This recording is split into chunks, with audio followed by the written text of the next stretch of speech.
debate on a motion by the Chairperson, Standing Committee on Finance and Budget, will proceed, and thereafter there will be division. The debate is on the adoption of the report of the committee on the county government's cash disbursement schedule for the financial year 2021-2022 and the approval of the county government cash disbursement schedule for the financial year 2021-2022. Thereafter, the county government's grants bill, Senate Bills number 35 of 2021, will be debated. This bill is courtesy of the Standing Committee on Finance and Budget. Another bill which has been scheduled for debate and division in the second reading is the Kenya Sign Language Bill, Senate Bills number 5 of 2021 by Senators Gertrude Musuruve and Senator Professor Margaret Kamar. The Chairperson, Sessional Committee on Delegated Legislation, will move a motion on the adoption of the report of the Committee on the Public Finance Management Sinking Fund Guidelines of 2021. There are other bills which have been lined up for debate for the second reading, among them the Public-Private Partnerships Bill. That's a bill from the National Assembly, the County Hall of Fame Bill, Senate Bills number 9 of 2021, the Disaster Risk Management Bill, Senate Bills number 14 of 2021, and the Health Amendment Bill, Senate Bills number 26 of 2020.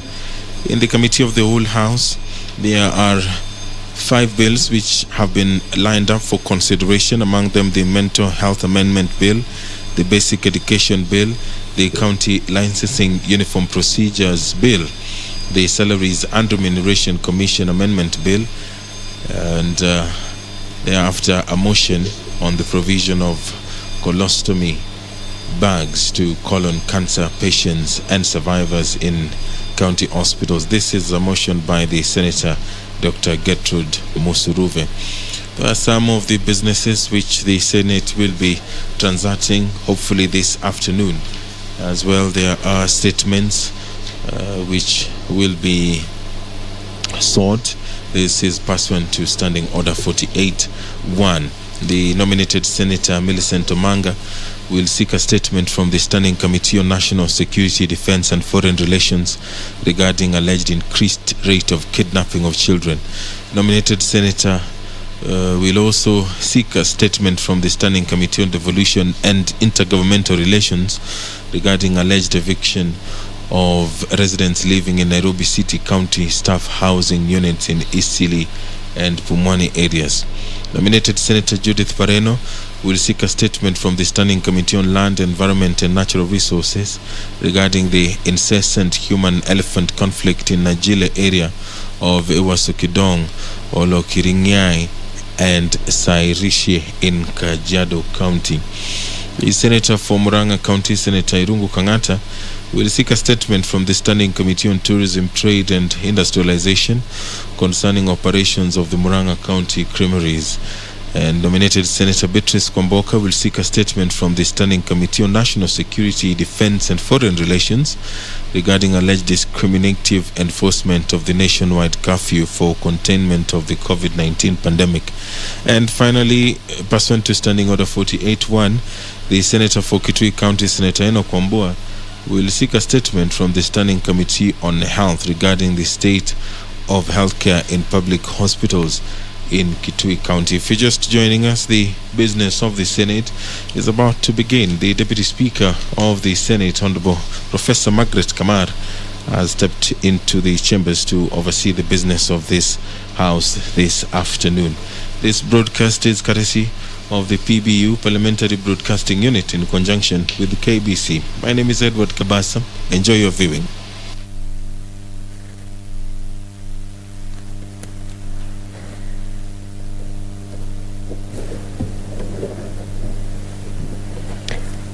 Prayer. Almighty God, we beseech you to behold with your abundant favor and blessings as your servants whom you have been pleased to call to leadership positions in this republic, with the guidance to treat and consider all matters that shall come under our deliberations in so just and faithful a manner as to advance the peace, prosperity, and welfare of our country and of those whose interests you have committed to our church. Amen.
Order number 1, administration of oath.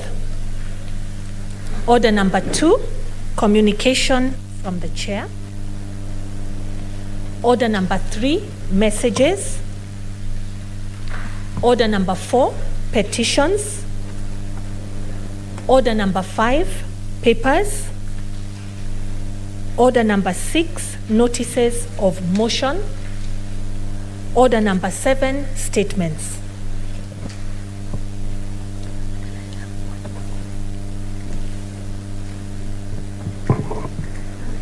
The first statement, Honorable Senators, is from the Senator of Laikipia, Senator Kinyua, under 47.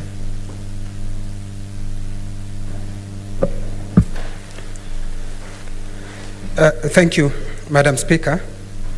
Madam Speaker, I rise pursuant to Standing Order number 47-1 to make a statement on an issue of general topical concern and national importance, namely the incessant insecurity caused by banditry in Laikipia County.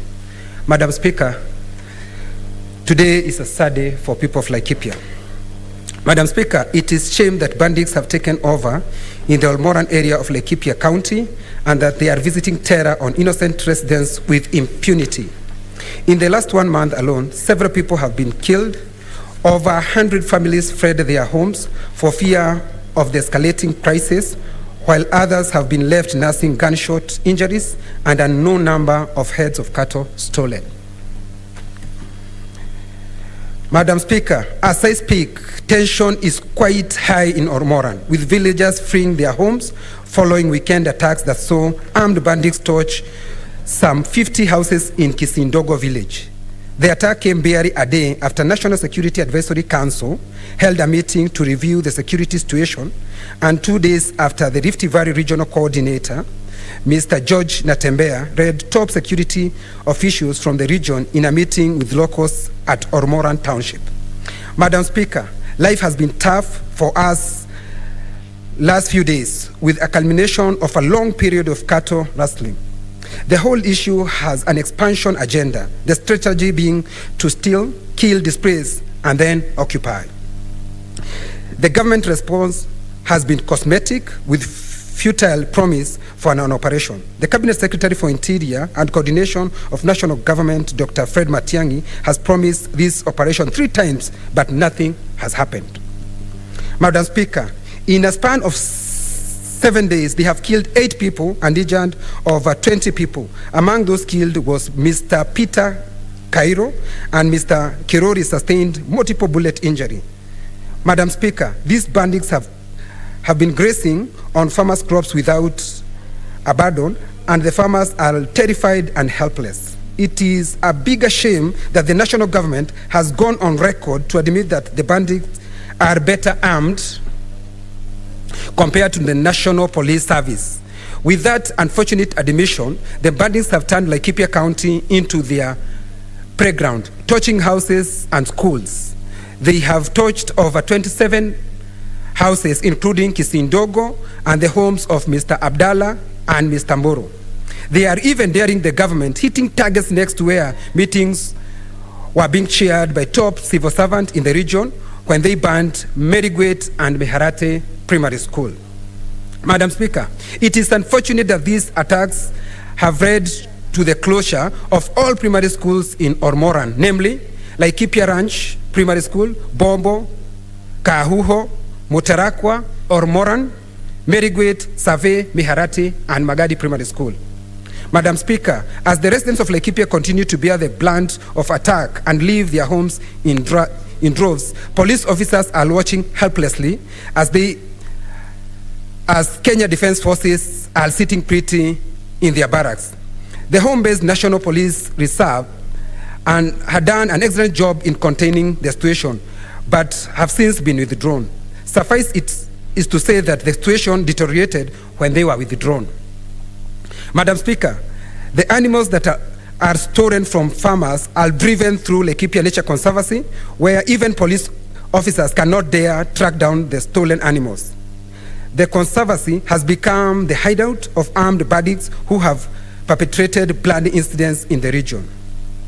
Madam Speaker, what we need in Laikipia is an operation by the Kenya Defence Forces to flush out the bandits, which must be total and sustained, an increase in number of National Police Service, deployment of more police officers, and restoration of livelihood of the residents. I call upon the President and the Commander-in-Chief of Kenya Defence Forces to order KDF officers to move in and neutralize the bandits. The government must be seen to be in the forefront to providing relief services, including food, shelter, and clothing to thousands of residents who have been dispossessed and displaced by the bandits. The displaced residents are currently seeking refuge in Ormoran Catholic Church, Deliverance Church, and Ormoran Polytechnic. Madam Speaker, it is the core duty of any government to protect the lives and property of its citizens. Madam Speaker, and this government seems it is helpless and is not able to protect people of Laikipia. Madam Speaker, I'm even concerned that the regional commissioner is coming to Laikipia to tell us the way the bandits have M16, while the government has only GK, AK-47, and G3. Madam Speaker, if the people of Laikipia are not paying enough taxes, Madam Speaker, we are ready as people of Laikipia to pay more taxes so that we can buy more guns for the government, because the government... So 2 minutes each?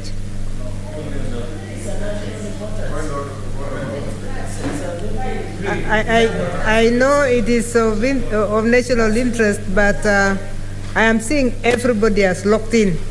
So what I wanted, okay, can we talk of 3 minutes? What is your point of order, Senator Wetangula?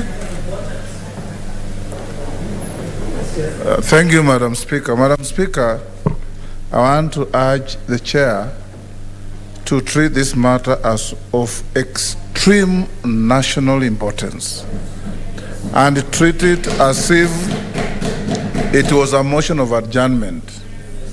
Given that on the order paper, Madam Speaker, we have several divisions, and as we wait for quorum for divisions, I would urge the chair to give us at least the first 1 hour so that we can debate this matter seriously and fully. It has constitutional implications and many other issues that we need to say, Madam Speaker. I beg to request. And in a matter of this nature, Madam Speaker, 2 minutes will hardly be enough for anyone to say anything. So I suggest that you give us 5 minutes each, with yours truly here requesting for 10. Senator Wetangula, now you want me to exercise discrimination in the House. I don't want to exercise discrimination in the House. I would really like to urge you, you can go to your point, don't repeat what has been said, so that The maximum is 5 minutes, but if you can take 3 or 2 minutes, if you can take 3 minutes, you will attract the eye of the speaker always.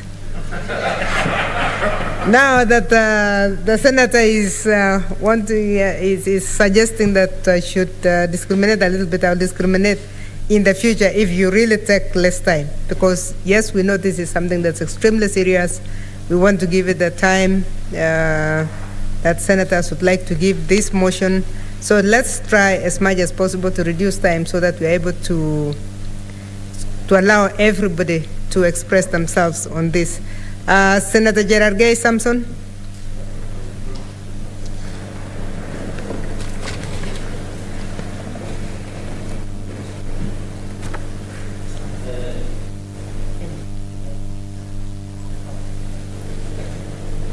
Thank you, Madam Speaker. From the onset, I agree with Senator Moses Wetangula. I had already discussed with Kinyua, but because we wanted resolution, we thought this is the best route. From the onset, Madam Speaker, on my own behalf and on behalf of the people of County of Nandi, I want to pass our deepest condolences and our prayers and thoughts are with the people of Laikipia during these hard times, Madam Speaker. We are wishing them well and praying that this insecurity that we are witnessing and the bandits have overthrown the government there, because the information we are having, Madam Speaker, is even the bandits are flying a black flag, which shows that they are in charge. And it is very unfortunate, Madam Speaker. Several schools have been closed. This is in clear violation of the constitutional provision. Madam Speaker, when you look under Article 238 of the Constitution on national principles of national security, this should have been the matter that should have been treated with the attention it deserves, Madam Speaker. I would have expected the CS in charge of Interior, the IG, not only the RC to be on the ground, Madam Speaker, so that they can be able to assist our people. Our people are in distress. They are suffering. And listening at the Laikipia Senator Kinyua, in fact, yesterday we had reports that even the meeting they were doing, a few meters, the bandits were shooting their guns around. And the only thing that the RC and the government has told us is that they are using M16 as opposed to Klanosco 47. So, Madam Speaker, I think we have a problem, and I agree and request that when you look under Article 29 of the Constitution, Madam Speaker, there is the freedom of security of the person. This freedom of these people have been violated, Madam Speaker. When you look under Article 40, protection of right to property, their property has been taken away in clear violation of the law, Madam Speaker. Madam Speaker, finally, is that the problem started, Madam Speaker, when there were 800 Kenya police reservists that were withdrawn, Madam Speaker. That is when these attacks happened in Laikipia. 3,000 had been commissioned and issued with the guns. The CS and the Ministry of Interior went and disarmed 3,000 Kenya police reservists. As we talk today, even someone has been killed allegedly in Kerio by these bandits who are fleeing towards your neighboring county of Elgeyo Marakwet, Madam Speaker. Because the Kenya police reservists 800 were disarmed. And you know, in as much as, with all due respect to police that are going there, those bandits even don't eat bats. These are people who understand the terrain. The only people who can handle those bandits are Kenya police reservists, who should be given guns, who should be allowed to fight these bandits, Madam Speaker, in support of the police, Madam Speaker. So I think the government miscalculated the level of insecurity in that region that is spilling over to North Rift, Madam Speaker. Madam Speaker, I request, and I know you will give directions, the earliest the Committee of National Security, Foreign Relations and Defense should invite the CS in charge of Interior, Inspector General of Police, the DCI, and any other security should on be Tuesday, Madam Speaker. If it is earliest for tomorrow, Friday, Madam Speaker, as all of us are willing to appear, even if it means the Committee of the Whole, and I know Senator Moses Wetangula is member of the Security Committee, Madam Speaker. Madam Speaker, I want to appeal to you that when you will make directions, but you know, Madam Speaker, finally, is that this Inspector General of Police and Cabinet Secretary, if this country was functioning, these people should have resigned, because the lives and property we continue to lose is very unfortunate and disastrous, Madam Speaker. So, Madam Speaker, I want to call upon that the people who are in charge in security even call upon the President of the Republic of Kenya, because it looks that the Laikipia insecurity has overwhelmed, Madam Speaker, our security and interior minister, the president himself should intervene and even order that the military should go to Laikipia and ensure that insecurity does not spill over to any parts or any other parts of this country. I thank you, Madam Speaker, for that opportunity. Thank you, Senator. Senator Wetangula Moses Masika.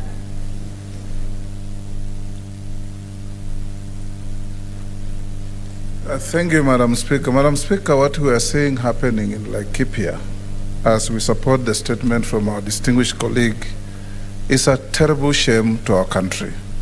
It's actually collective shame to all of us. Yesterday, Madam Speaker, for the whole day, BBC World Service was beamed on Laikipia, probably because there are several British citizens who live there. But it was beamed on Laikipia, and listening to BBC, you would have thought Laikipia is part of Afghanistan. It is such a terrible thing. And Madam Speaker, the clips we are seeing coming from Laikipia are frightening. A ragtag group of youths who look hardly 20 are running around with very heavy weapons. Some I saw on clips running around government vehicles. I don't know who was in that vehicle, but it was a government Land Cruiser, and menacing anybody in sight, with the little children excited that they can see such armed youths running after them in celebration. It is not right. We have a police force. We have GSU within that police force. We have APs within that police force. We have KWS that is armed, Madam Speaker. Why aren't we deploying these detachments to Laikipia to restore peace? Why are we watching as a ragtag army of small boys go around destroying property in broad daylight?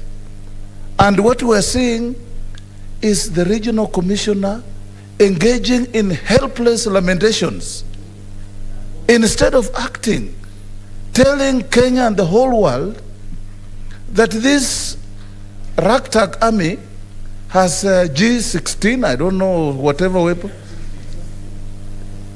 A weapon, he said first, that is with the British army, then we withdrew. I saw the British High Commission saying the army that is in Kenya from the UK does not have those weapons. Where are these weapons coming from? And what is our intelligence doing? What happens to our early warning mechanisms? Because we know that this is an area that has had security challenges.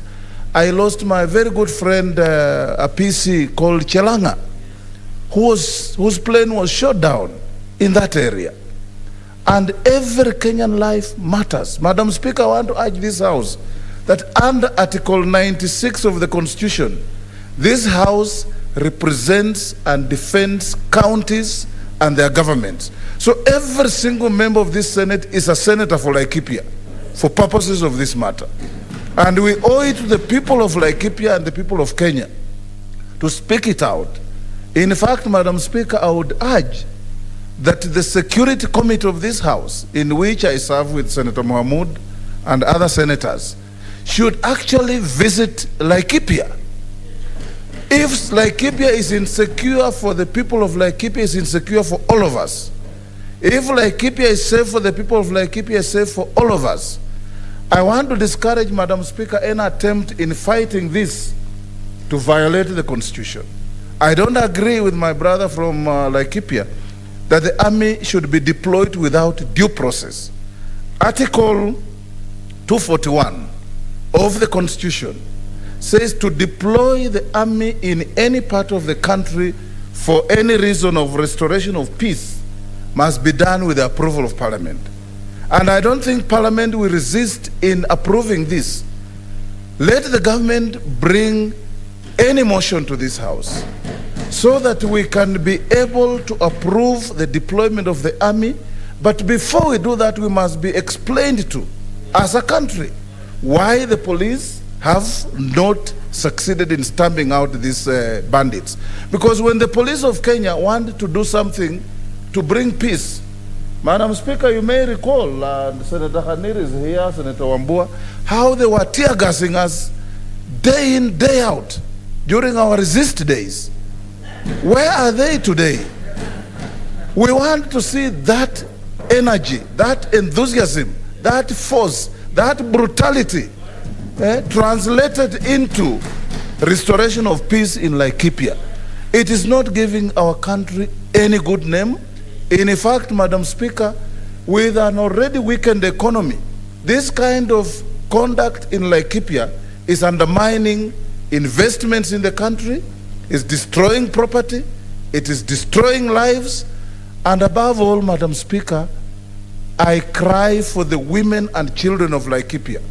In a situation like this, the frontline sufferers are women and children. The men will take guns and run to the forest. The women will be watching over their children, will be staying at home knowing that they cannot leave their little kids to the attacks of bandits. And in the process, they get killed. This matter, Madam Speaker, must be taken very seriously, and I want to urge you, like the distinguished Senator Fernandez has said, that you direct, Madam Speaker, at the end of this discourse, that the Minister for Security and all the organs of security, the DCI, the IG, the head of NIS, appear before this House in a committee of the whole, so that we can be able to interrogate properly and thoroughly why it is happening in Laikipia, because tomorrow it may be in Bungoma, it may be in Nandi, it may be in Mandera, it may be in Vihiga, it may be in Kitui, it may be anywhere. And this is not something, as responsible citizens of this country, as responsible leaders of this country, we should shy away from speaking to it. Thank you, Madam Speaker, and I thank Senator Kinyua for bringing this matter, and wish him well as the Senate, the frontline senator for Laikipia, knowing that we are all senators for Laikipia. Thank you. Thank you, Senator. Senator Mahmoud Mohammed Malim. Madam Speaker, let me also add my voice to this matter which was brought by our colleague from Laikipia. Madam Speaker, security matters are very important to this country, because if the citizens of this country have no security, in fact, their life will be meaningless. Madam Speaker, Kenyan security is entrusted to our security forces, and of course, the local security is entrusted to the police, who are, we are told, are very well trained, and in fact, have good numbers. Madam Speaker, the issue of conflict internally between our people actually is something very serious which has been going on for a long time. There is no external threat which is coming to us in the matter now in Laikipia. It's something local, between local people, which is very serious. The police must be able then to deal with this matter very decisively. But there seems to be some laxity in terms of how they are dealing with these things. Because you cannot have, in fact, it is not the first time, serious now as it is, but issues of, tribal clashes, issue of cattle rustling in parts of this country, the North Rift, South Rift, here in Laikipia, that's been going on. And I think we take it very casually. And in fact, consequently, life is being lost every time. It's very shameful that our police, our leaders who lead the police accept that these bandits have got more sophisticated weapons than them. It's very shameful. In fact, it is shameful. Because, as said by my colleague from Bungoma, the police are very ready to deal with small matters when it comes to tear gassing and doing what they want. They are very busy withdrawing security forces from police, from politicians. They are very busy arresting senators who are supposed to vote on a very serious matter. They are doing things, they are very small matters. But the issues that concern this country and the people, they are not dealing with it. In fact, we must seriously sanction the IG and his team. It's not acceptable in the 21st century that Kenyans are killing one another in daylight, broad light, when everybody is just watching. And people complain, these people are sophisticated, they are doing this, our young people. I think deal with it. I don't also agree that we can deploy the army, without any proper process of law. But the police should be able to live with this. But I think there's laxity. Our police are very busy stopping vehicles on the road and just seeing, matters, collecting some small shillings here and there. But it's important that this matter is dealt with. It is no better place that this thing has come. It's our job as the leaders of this country to be able to do this matter seriously. Let us be serious and deal with matters serious. We are very busy dealing with very petty issues, issues which are, meant for 22 politics or not. We don't know whether we're going to reach even there. 22 politics, who is going to be what, who is going to be here, who is there, who is going to succeed who. These are petty things. Even our ministers have become politicians these days. These are cabinet secretaries who are all actually appointed and vetted by Parliament, but now they are busy trying to see how best they can be close to the powers that be, so that they deliver. Deliver people to, whatever destination. Let the people who are in government do their job. Let the IG do his job. Let the guy in charge of security, internal security, do his job. Let other side shows of politics be left to politicians and leaders like Moses Watangula, who want to be, he has walked away. Our leaders who are politicians who want to do something, let them be. But I think our cabinet secretaries must do their job. The buck stops with the Ministry of Internal Security, led by my friend Dr. Fred Matiang'i, the IG, people who are in the province, Mutembe and the rest, let them do their job. We can't accept this. And in fact, as said by a colleague, these guys must come before this house and explain to the committee which we are in, I and Watangula, to explain to us what is happening and what they are doing and what they are not doing. We do support the statement. Thank you, Senator Laikipia, for bringing the statement. There are no Al-Shabaab in that part. There is no, bandits from outside. We can accept when someone says Al-Shabaab are coming to our country and fighting from outside, but there are no Al-Shabaab. These are the local people. They must be dealt with, and so that we can give security. I condole the people who have lost their life. I sympathize with the people who actually were being displaced, and this matter should not be allowed to continue. I thank you, Madam Speaker. Thank you, Senator. Senator Inima Ketrut Musuruve.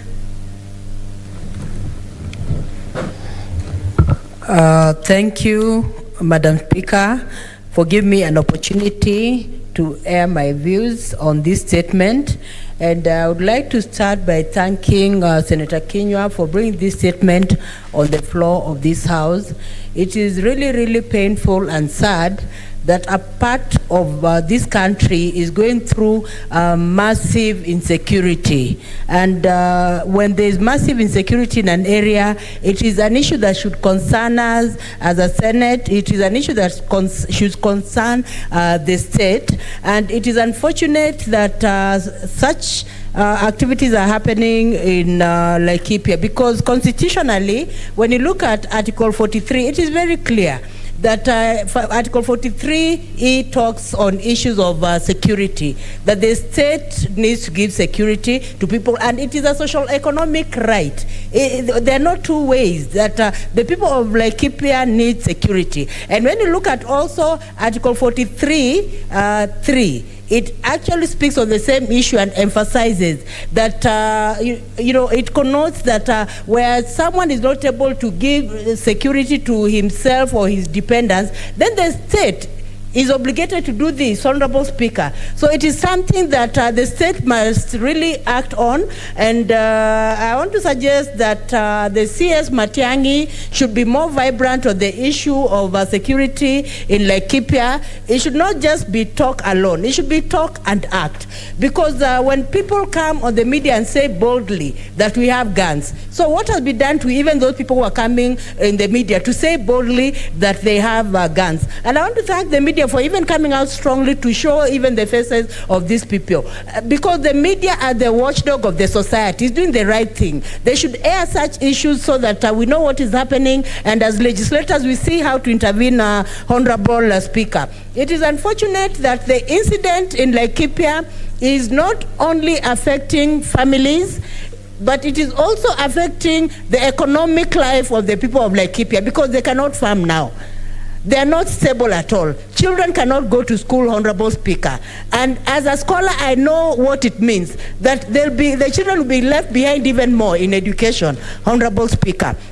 And I want to say, Honorable Speaker, if farmers are also not doing their work because they're insecure, it means that the families will not even be able to live from hand to mouth because they have nothing to live on, Honorable Speaker. So it is an issue that needs to be, dealt with immediately.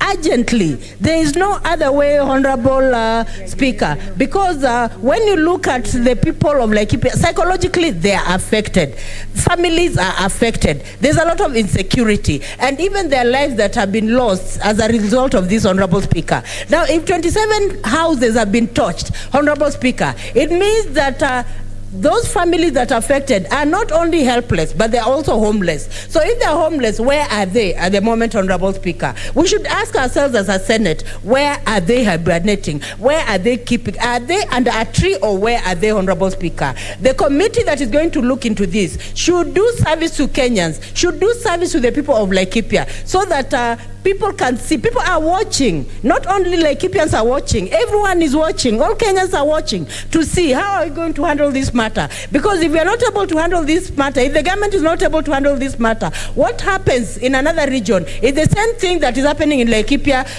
is repeated, we must bring to a stop the insecurity in Laikipia. I support this statement, Honorable Speaker. Thank you, Senator Wako Naomi Jilo.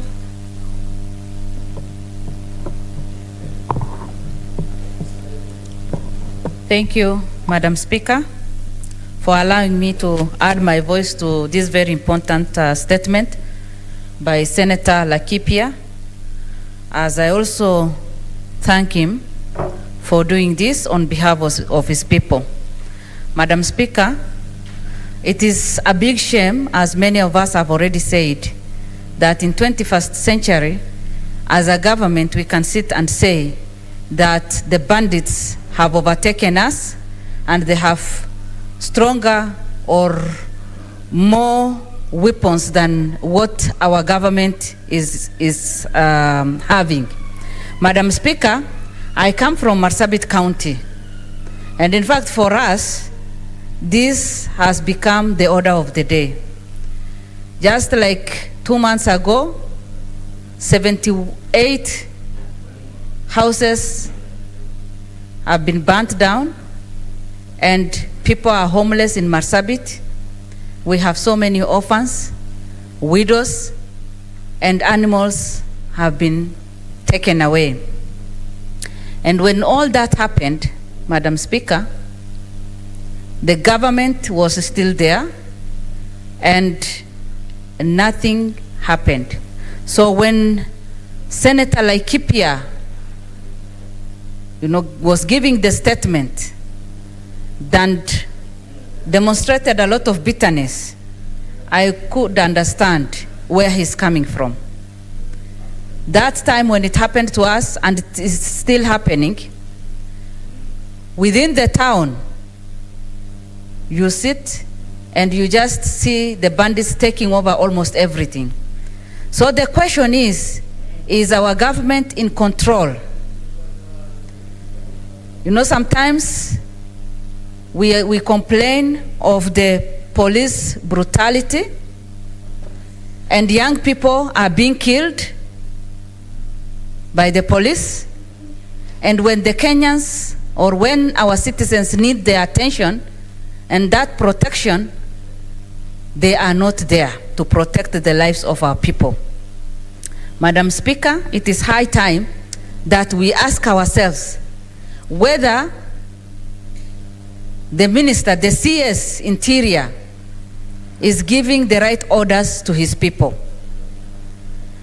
Sometimes, Madam Speaker, when you look at the problem that we are facing as a country, COVID is already killing our people day and night.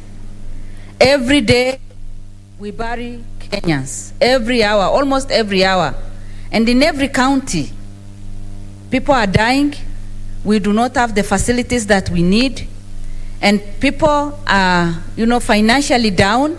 Their businesses have gone, and they cannot even help themselves.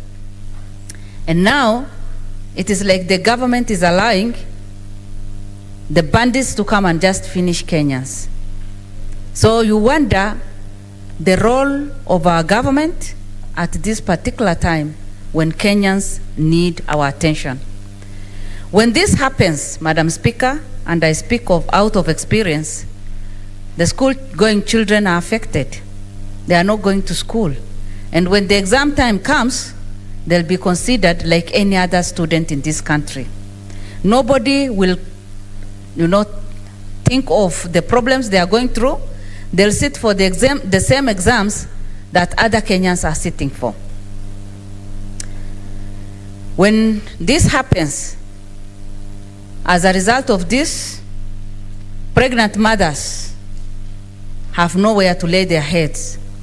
Some even give birth on the road. Madam Speaker, I think it is a big shame for us as a country to speak of this in 21st century. It is the responsibility of our government to protect the lives of Kenyans. And that is not felt, that is not seen in many parts of our country. In fact, sometimes I sit and I wonder whether it is the same government that is facilitating the war and the conflict at the grassroots. Madam Speaker, I support the statement, and it is my prayer that serious action will be taken and that this matter will be given the attention. Thank you, Senator. Time up. Senator Malala Cleophas Wagungu.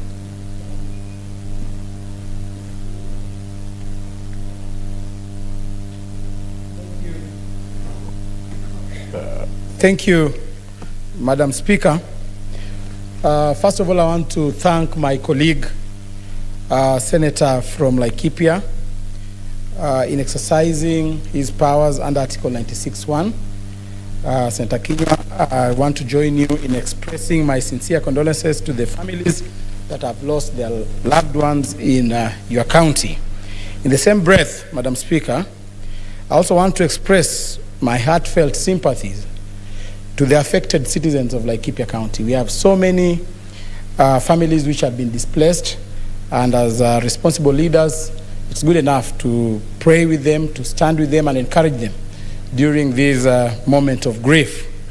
Madam Speaker, Chapter 4 of our Constitution is very clear, and more specifically Article 19(1) of the Constitution, which emphasizes on the Bill of Rights being an integral part of the Kenya's democracy. And it is also a framework of our social, economic, and cultural policies. It goes ahead and emphasizes the fact that the rights and fundamental freedoms in the Bill of Rights belong to the individual and are not granted by state. It is not a privilege to be given the Bill of Rights or to enjoy the Bill of Rights, Madam Speaker. This is a right that is supposed to be enjoyed by the citizens of this country, Madam Speaker. Madam Speaker, the right to life cannot be negotiated. The people of Laikipia have lost loved ones. We want to know, Madam Speaker, who will compensate them? There's no amount of compensation that is going to fill the gaps of the people who have lost their loved ones in Laikipia. And therefore, this calls for somebody being responsible, Madam Speaker. We have the issue of human dignity. We have families. I saw families now living away from their homes, Madam Speaker. Article 28 is very emphatic on the fact that every person has inherent dignity, and that dignity, Madam Speaker, needs to be respected and protected. It is the responsibility of government, Madam Speaker, to ensure that they implement Article 29 of the Constitution, which gives the citizens of Kenya the freedom and security of the people of Kenya, Madam Speaker. Madam Speaker, it is the responsibility of the security organs to tell us what is the root cause of these skirmishes. We have rumors that the cause of these skirmishes are the fight between the semi-nomadic pastoralists and the ranch owners. We have rumors that some of the people are inclining about 2022 elections, and therefore we are still working with rumors while our people are dying. We want to know the root cause of this. Madam Speaker, it is sad that in such an instance, the security organs rush to do what we call political arrests, just to decoy us from the real cause of this thing. I would like to know, Madam Speaker, I was arrested in Matungu killings. Up to today, I've never been charged. It's just a matter of political perception that, come on, we are arresting this person, and therefore we are doing something. We want to ask the relevant security organs, and we have been failed by the following organs. One, the police force. When you call a police officer at night, when thugs have invaded your home, they will tell you they don't have fuel to come and help you. But when they smell the pungent fumes of chang'aa, their Land Cruisers get fuel immediately, Madam Speaker. The police force has let us down on this issue, Madam Speaker. Second, the national intelligence, Madam Speaker, has failed us. Up to today, they do not know who is funding these people, Madam Speaker. They are guessing like any other citizens. We want to call upon the director of the national intelligence. Rise up to your occasion, Madam Speaker. And lastly, the DCI. The DCI has failed in its investigatory role, Madam Speaker. It is wrong, Madam Speaker. We've had these issues from Baragoi to Kuresoi to Laikipia. Up to today, Madam Speaker, nobody has been brought to book. So we want to call upon those three agencies to rise to the occasion and sort out the Laikipia issue. Otherwise, the Senator for Laikipia, I want to congratulate you for standing for your people. You've stood with your people, and I believe they will never forget you for standing with them. Thank you. Thank you, Senator. Senator Mary Yane.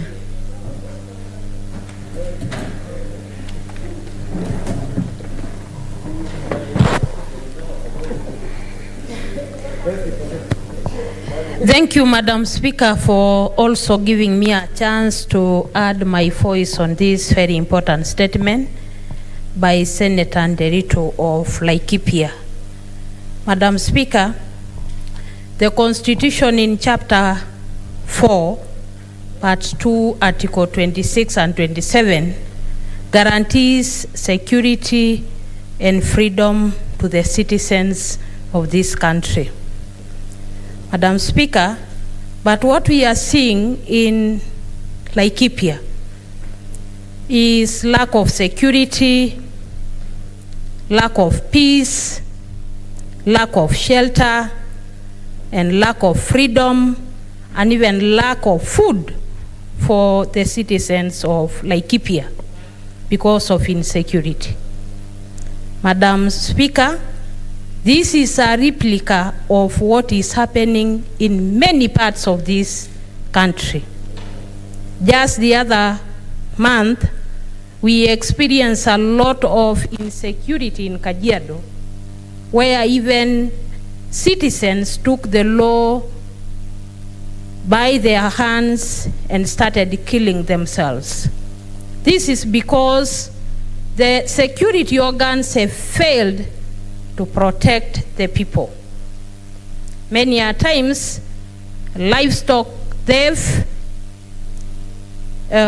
conflicts are experienced in different parts of the country, and whenever security organs are called upon to protect or even offer assistance and protection where they are needed, they are not available for the people. And therefore, Kenyans become so miserable, and that is why we see them killing themselves.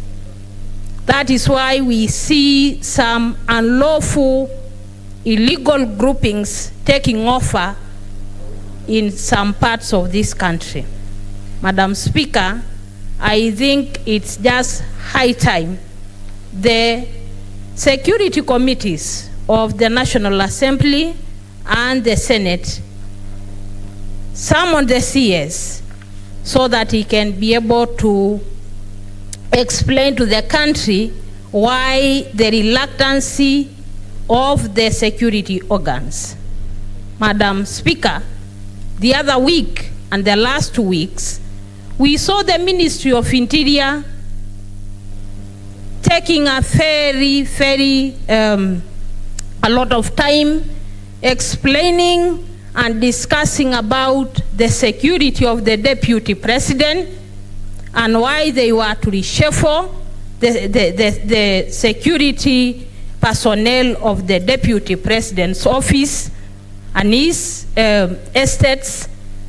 And in this particular case, we have not seen any committee or any institutions within the Interior Ministry explaining the insecurity that has taken part in Laikipia. Madam Speaker, if it were in other developed countries, the CS should have resigned by now. He should have resigned by now.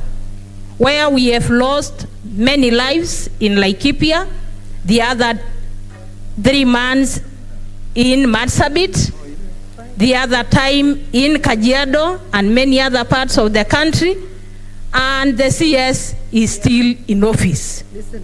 I think, Madam Speaker, this statement should be taken very seriously by the committee concerned. It should be taken very seriously by the ministry so that we can get answers to this situation. But I also want to even condole with the families who lost their loved ones in Laikipia. And I also want to urge the county government of Laikipia with humanitarian organizations to make sure that they've offered the shelter and food to the affected persons in Laikipia County. Thank you. Thank you, Senator. Senator Aneri George.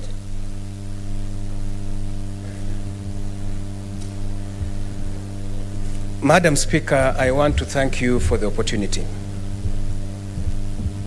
Let me, at the very outset, take this opportunity, number one, to thank the Senator for Laikipia, my brother Senator Kinyua, for bringing this matter to the floor of this August House. Number two, allow me to convey my condolences and those of the people of Vihiga to the people of Laikipia and their leaders, included our colleague Senator Kinyua. Madam Speaker, indeed, this is a matter of extreme national importance. Extreme national importance. What is happening in Laikipia is extremely sad, just to say the least. And it is unfortunate and a great shame to this country that this has been going on for over 2 weeks, and the country, the government looks like it's helpless. It can't help. When you see government officials going to the side, they're just going to mourn with the rest of the populace. They don't seem to have a solution to end this massacre. Madam Speaker, people have lost lives. My understanding as a political scientist of a government is that the first and foremost responsibility of any government is to provide security to its citizens and their property. Any government that is unable to provide security to its citizen has no business calling itself a government. Absolutely no business. In fact, Madam Speaker, it should resign. That government should resign. I heard my colleagues say the minister should resign, the whatever, security agents. The government should resign if you are unable to give security to the people that put you in place. Insecurity in any part of the country is insecurity to all of us. So we should not sit back and say that is Laikipia. Tomorrow it will be Vihiga. The day after it will be Nandi. to be Kitui. So we must stand up with one voice as the Parliament of the Republic of Kenya to condemn this in the strongest terms possible. Madam Speaker, it is sad. We've been told the schools have been closed. Children are not going to school. And I heard Senator Wako say that these children, the same children who are not going to school, will be examined with the rest of the children who are continuing with their education now. How do you expect them to compete when they're out of school, missing lessons? Madam Speaker, this must be brought to an end. I want to support the calls for deployment of KDF. Senator Wetangula put it very well, that there is a procedure to deploy KDF. It is provided for in our Constitution under Article 241, paragraph 3C, that it should be with the consent of Parliament. But how long will it take to call Parliament? It's a day. This is an emergency. I have not heard the government come out strongly, the head of government come out strongly on this matter. In fact, everything else should be stopped. You can't talk of development when people are dying. All other government activities must be stopped until this matter is arrested. Madam Speaker, I see my time is up. We condole with the people of Laikipia, and may the souls of those who have left us rest in peace. Thank you, Senator. Senator Langat Christopher, I don't see him. The next one would have been Senator Palhada, but she is doing a visit. So, Senator Omanga Millicent.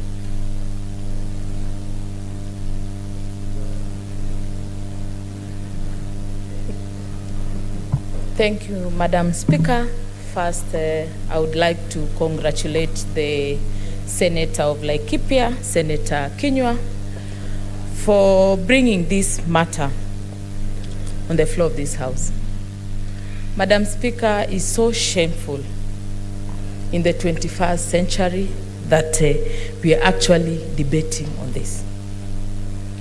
I would say our security agencies, Madam Speaker, have failed. And IG, being an independent office, has failed. The IG, Madam Speaker, should resign. The CS Interior should resign.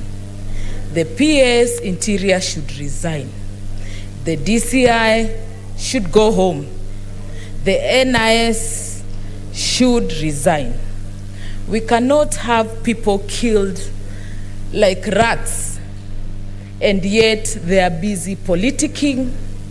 They are busy wanting to decide who becomes who in 2022. They are busy doing the political arrests. Every Friday, you will see they'll send anti-riot police, and I don't know how many policemen, GSU and REC and whatever, like 200, 300 to go and arrest one person. And yet on Monday, the person is released and is not even charged in court. But that vigor, the energy, and all those vehicles we see, the weapons, the rungus and what have you, we are not seeing that in Laikipia. Madam Speaker, I've received calls from my relatives in Kisindogo, in Laikipia. I have relatives who have been killed. I have relatives who are in hospital. And Madam Speaker, our CS is busy opening some projects. I don't know where in the country. They are busy because the other day they actually deployed some security officers, the GSU, from the Deputy President's residence. Madam Speaker, I expect these officers to be in Laikipia to go and protect our people. Another person who should not be in the office is the regional commissioner. The regional commissioner admitted on full glare of the media that actually the bandits have got superior weapons than they have, then what is he doing in office? Do we actually have a government as we sit? Madam Speaker, it is so sad, it is so shameful that I have no words to describe such a situation. And Madam Speaker, maybe I would warn, this time when the heads of these security agencies appear before this House, hope it will not be like the last time they appeared, where we had a PR exercise with the Committee of Security, where the members were actually like PR officers from the office of the OP. And that's why, Madam Speaker, we insist this time it should be a committee of the whole. We should have all the senators here to interrogate this head of agencies, so that whatever happened last time, which was very shameful, does not happen again. Thank you, Madam Speaker. Thank you, Senator. Senator Wambua Enoch.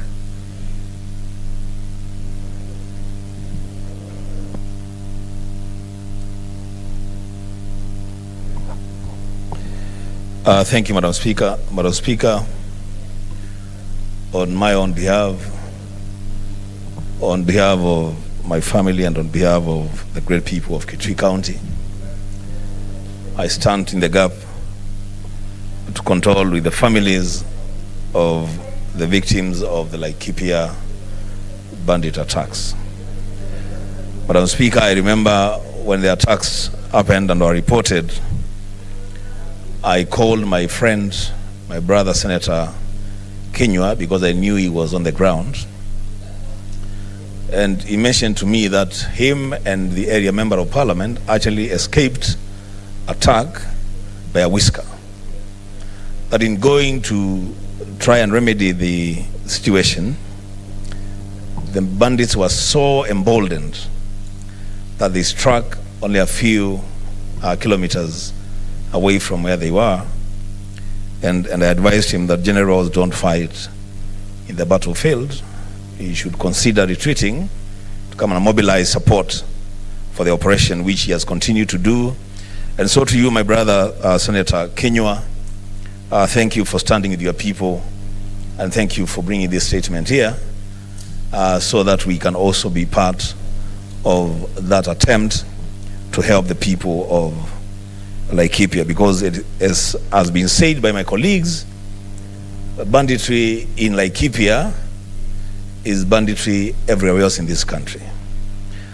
Madam Speaker, there are things that we think as a Senate the national government should do, and do very, very fast, to avert further suffering of the people of Laikipia.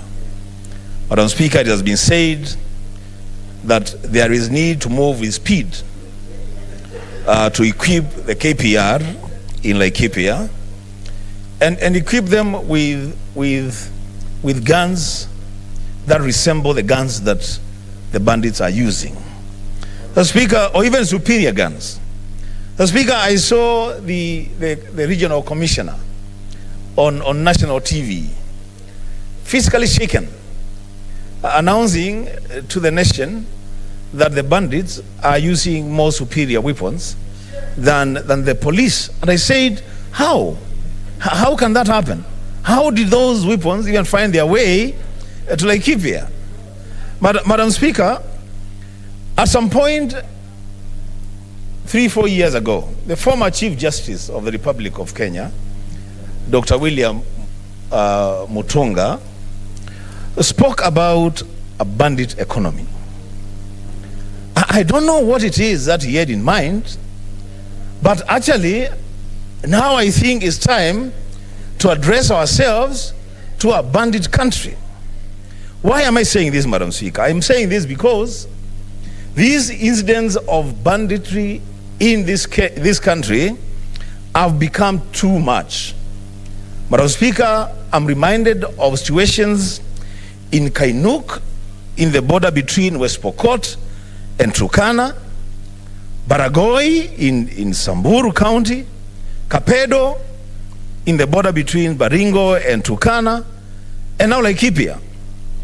And Madam Speaker, it is still very fresh in the minds of Kenyans what happened in 2014 when 19 police officers were ambushed and massacred by bandits in Kapedo. Madam Speaker, we should not allow this to happen. And so, Article 245 of the Constitution of Kenya 2010 gives the Inspector General of Police express authority to enforce the law everywhere in this country.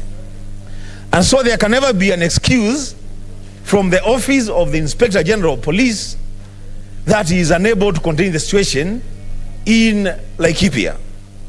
Madam Speaker, if he is unable to do that, then we should engage the next gear, where the National Assembly should be recalled in a day to pass a motion for the President to deploy KDF officers in Laikipia to contain that situation and return normalcy in Laikipia. Because as you speak, Madam Speaker, as I conclude,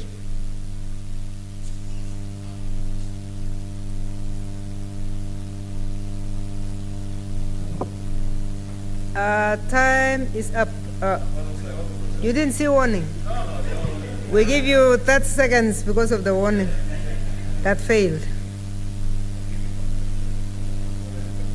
Thank you, Madam Speaker. Let me conclude. Madam Speaker, I was saying that schools have been closed, some have been burned down in Laikipia. Churches, places of worship have been closed. Livelihoods have been destroyed.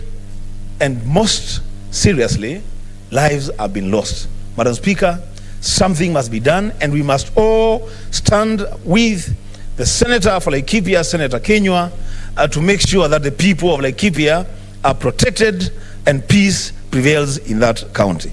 Madam Speaker, I thank you.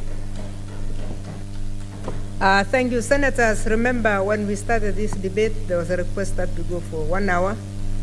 That 1 hour is supposed to be lapsing in the next 15 minutes. But also, we had put a rider that, because I can see the interest is expanding, that once we have the numbers, we dispose of the division. So I would like us to go to the division. It's going to take a very short time. We finish and then we come so that we can allow everybody to express themselves. Okay, thank you. Next order.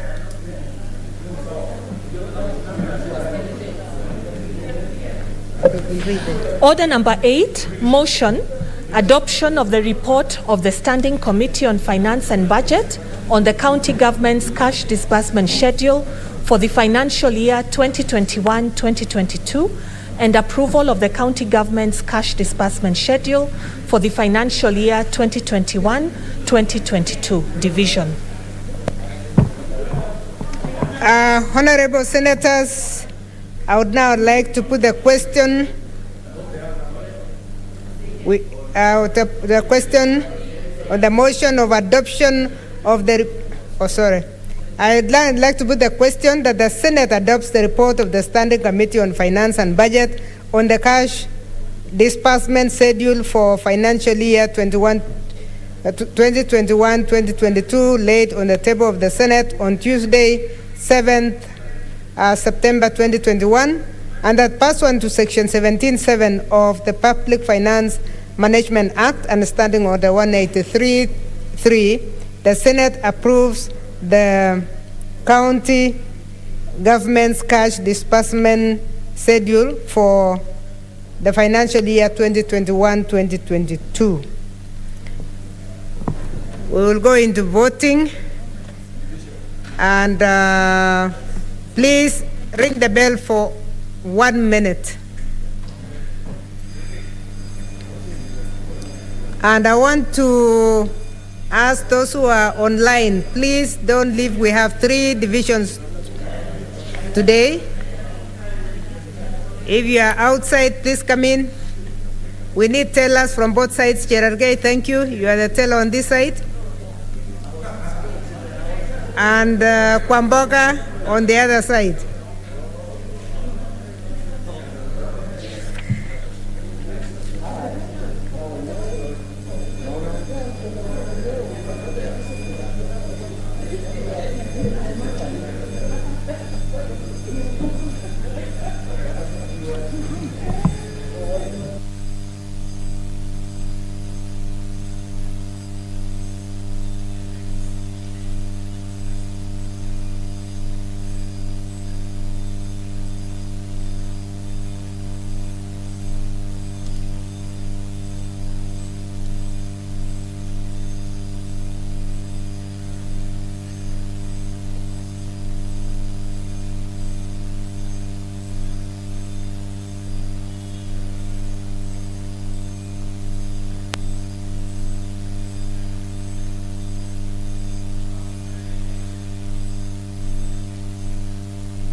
Honorable Senators, this is going to be a roll call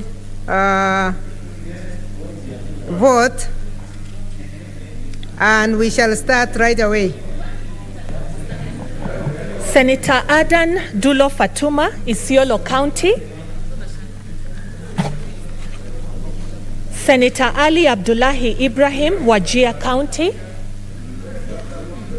Senator Boy Issa Juma, Kwale County.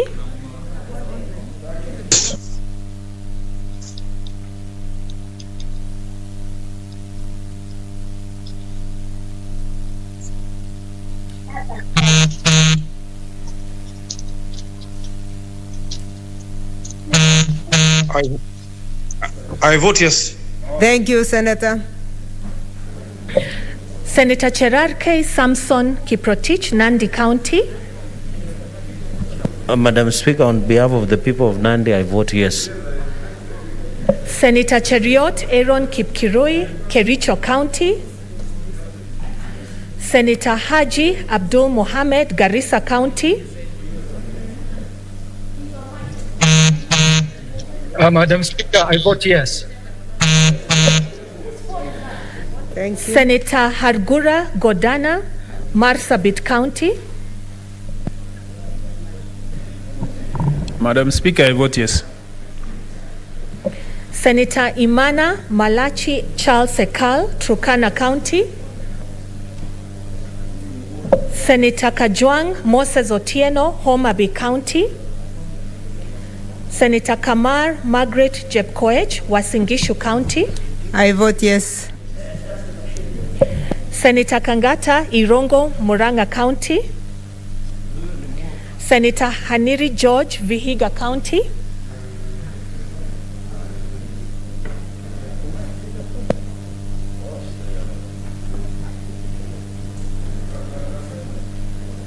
Madam Speaker, for and on behalf of the people of Vihiga, I vote yes to the disbursement schedule. Senator Kibiru Charles Rubenson, Kirinyaga County. Madam Speaker, I vote yes. Senator Kihika Susan Wakarura, Nakuru County.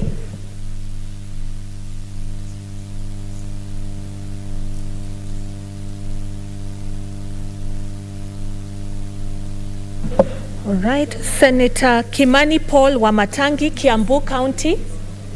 I vote yes, Madam Speaker. Senator Kindiki Kithure, Tharaka-Nithi County. Senator Kirinyaga Ephraim Mwangi Maina, Nyeri County. Senator Langat Christopher Andrew, Bomet County. Yes.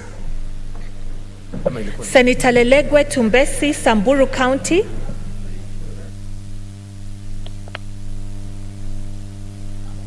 Madam Speaker, I vote yes. Senator Linturi Franklin Mithika, Meru County. Senator Loitiptip Anwar, Lamu County. Senator Madzayo Stewart Mwachiru, Kilifi County. I vote yes. Senator Mahamud Mohamed Maalim, Mandera County. I vote yes. Senator Malala Cleophas Wahungu, Kakamega County. On behalf of Kakamega County, I vote yes. Senator Mbito Michael Malinga, Trans Nzoia County.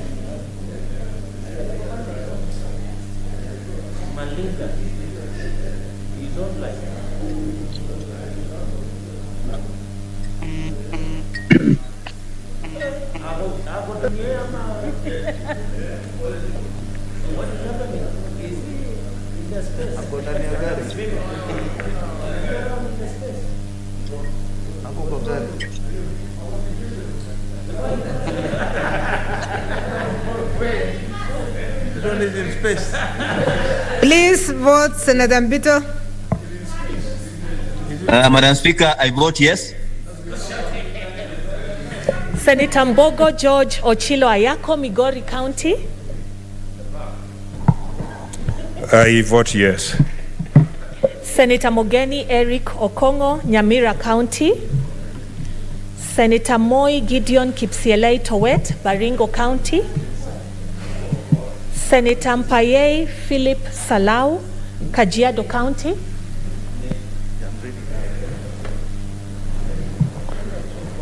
On behalf of Kajiado delegation, I vote yes. Senator Murkomen Onesimus Kipchumba, Elgeyo Marakwet County. I vote yes. Senator Mudhama Agnes Kavindu, Machakos County. Senator Mutula Kilonzo Jr. Oh, I see. Apologies. On behalf of the people of Machakos County, I vote yes. Thank you. Senator Mutula Kilonzo Jr., Makueni County.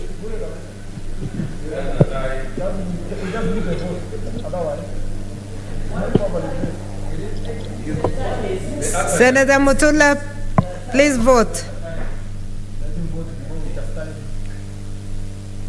Senator Mutula, we can see you, but we cannot hear you. Unmute.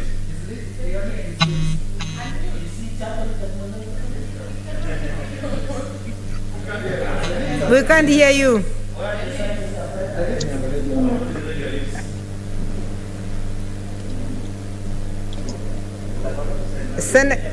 Senator Mutula, can you tick?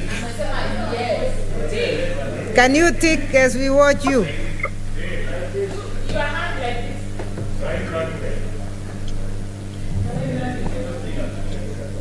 We can't hear you. Just give us a tick. Okay. Must be asleep wherever he is. Senator Mwangi Paul Githiomi, Nyandarua County. Senator Mwaruma Jones Mwashushe, Taita Taveta County. Madam Speaker, I vote yes. Mandela. Senator Mwinyi Haji Mohamed Faki, Mombasa County.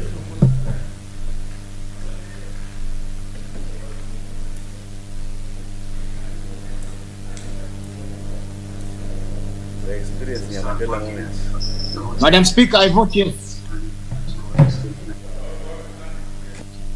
Hello.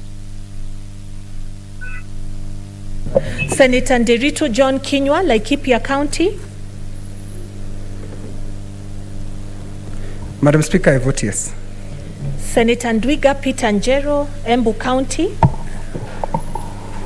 Embu County votes yes. Senator Olekina Ledama, Narok County. Madam Speaker, on behalf of the people of Narok, I vote yes to send money to counties. Senator Ongeri Samson Kegengo, Kisii County.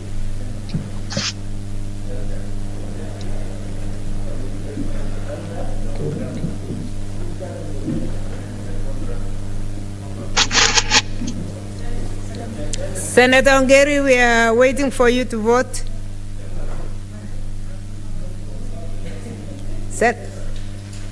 Senator Ongeri, we can see you. Please unmute and vote.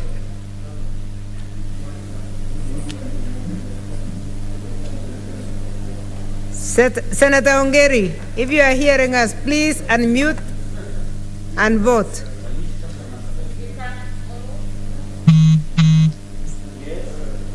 Senator Ongeri, please vote.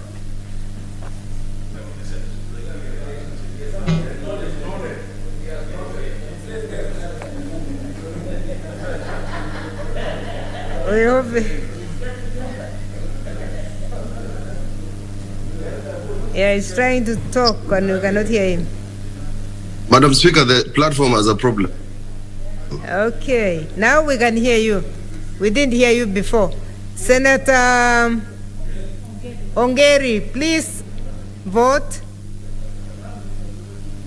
May tick. Yeah. Senator Orengo James, Siaya County. Senator Outa Frederick Otieno, Kisumu County. I vote yes. Senator Pogisio Samuel Losuron, West Pokot County. I vote yes. Senator Sakaja Johnson Arthur, Nairobi County.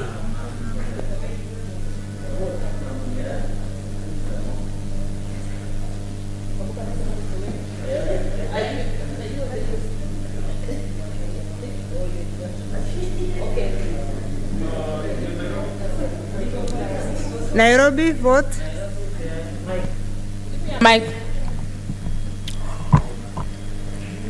On behalf of Nairobi County delegation, majority in the House, I vote yes.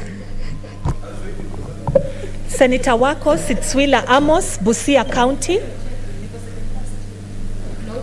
Senator Wambua Enoch Kio, Kitui County. Madam Speaker, I vote yes.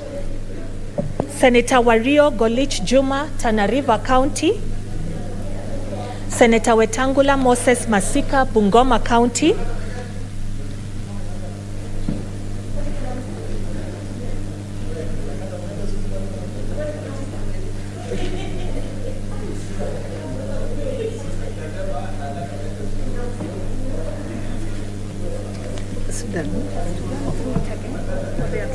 Yes, yes, yes, yes.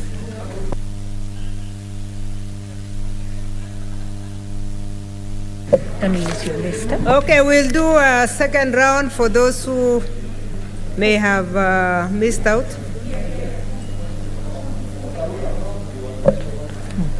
Senator Adan Dulo Fatuma, Isiolo County.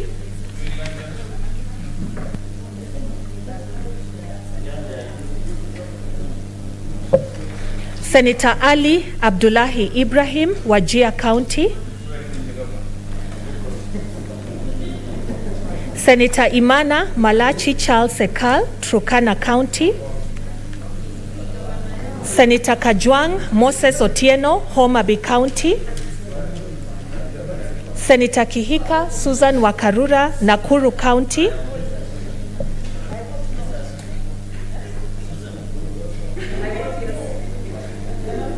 You're not on record, yes? Okay, I vote yes. Sorry. Thank you. Senator Kindiki Kithure, Tharaka Nithi County. Senator Kirinyaga Ephraim Mwangi Maina, Nyeri County. Senator Linturi Franklin Mithika, Meru County. Senator Loitiptip Anwar, Lamu County. Senator Moi Gideon Kipsielei Towet, Baringo County.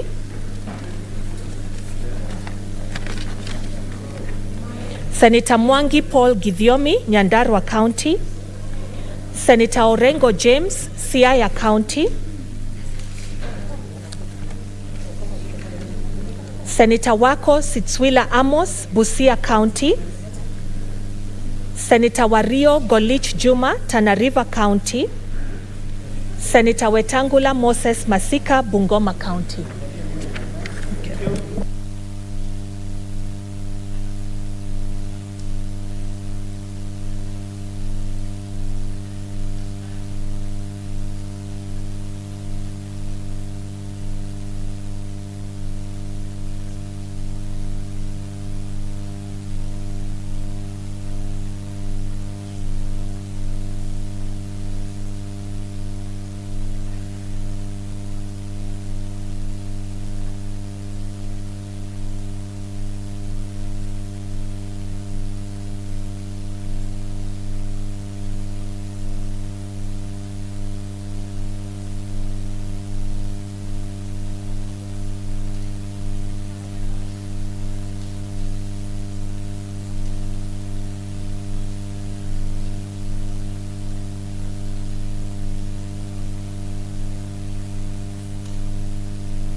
Okay, we'll move to the next vote so that we announce all of them at the same time.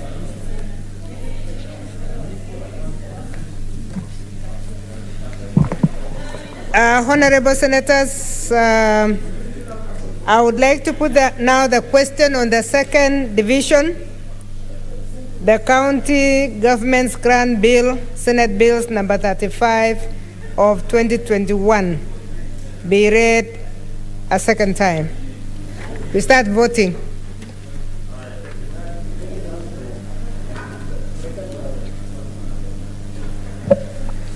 Senator Adan Dulo Fatuma, Isiolo County.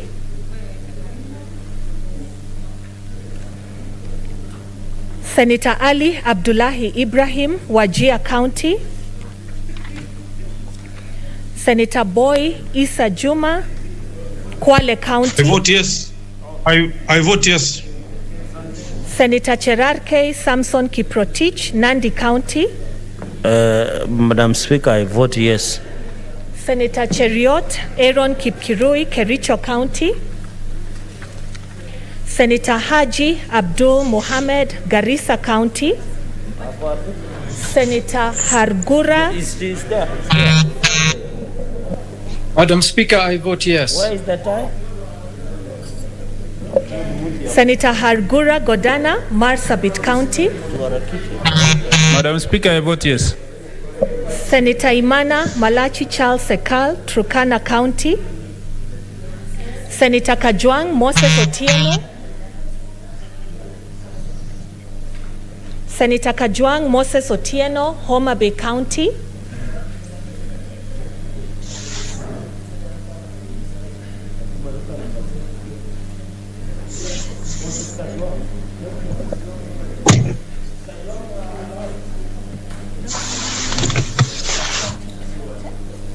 Senator Kachwang Moses, please vote.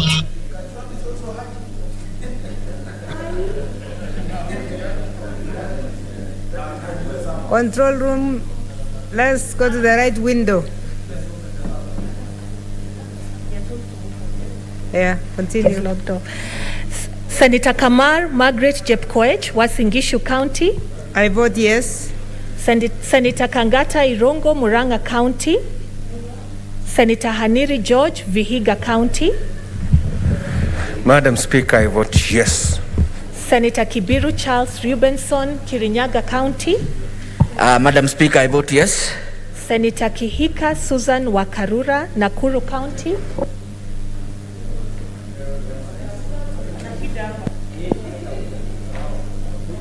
Okay, I vote yes.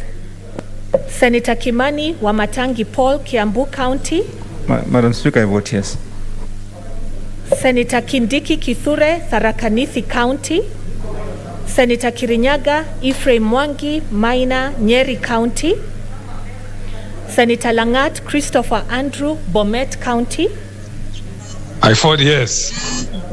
Senator Lelegwe Tumbesi, Samburu County. I vote yes.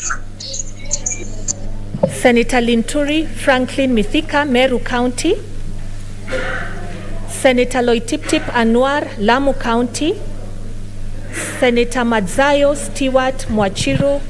Mheshimiwa Spika, kura yangu naipiga ndio. Senator Mahamud Mohamed Maalim, Mandera County. Madam Speaker, I vote yes. Senator Malala Cleophas Wahungu, Kakamega County. Senator Mbito Michael Malinga, Trans Nzoia County.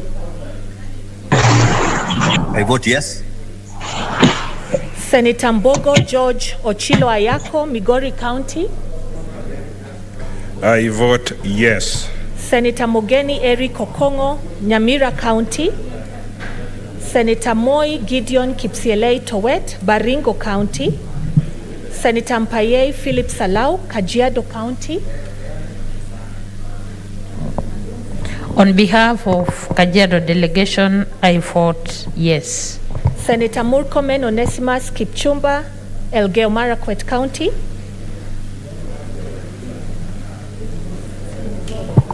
Madam Speaker, I vote yes. Senator Mudhama Agnes Kavindu, Machakos County.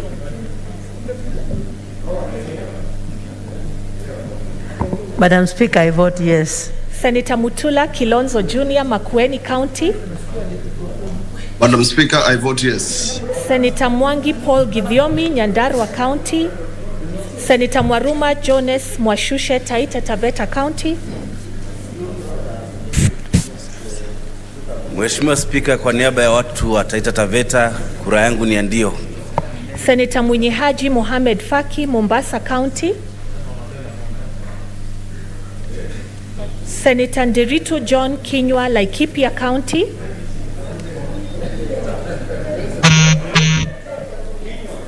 Kinywa.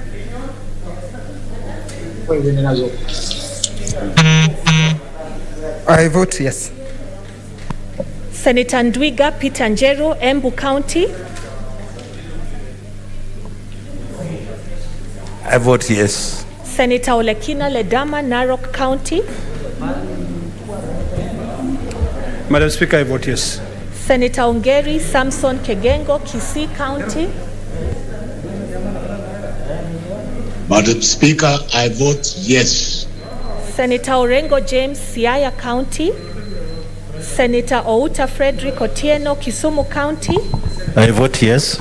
Senator Pogisio Samuel Losuron, West Pokot County.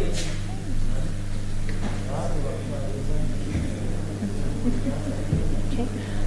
Senator Sakaja Johnson Arthur, Nairobi County.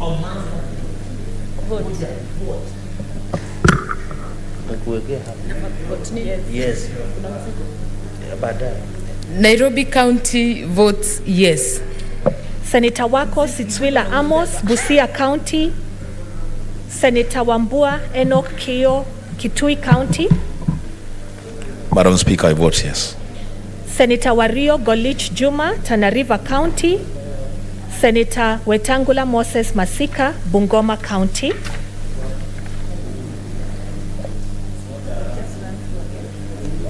Okay, just a quick run through. Senator Adan Dulo Fatuma, Isiolo County. Senator Ali Abdullahi Ibrahim, Wajir County. Senator Cheriot Aaron Kipkurui, Kericho County. Senator Tadulo Imana is not there. Malati. May I vote for Isiolo County?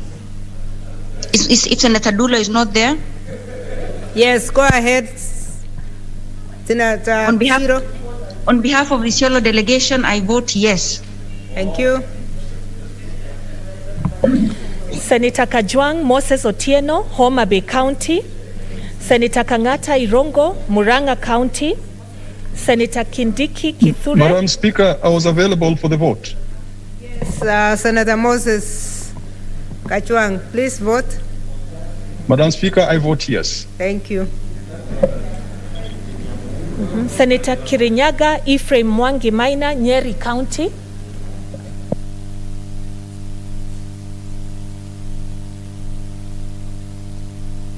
Ariel, it's important for you to listen to me, please.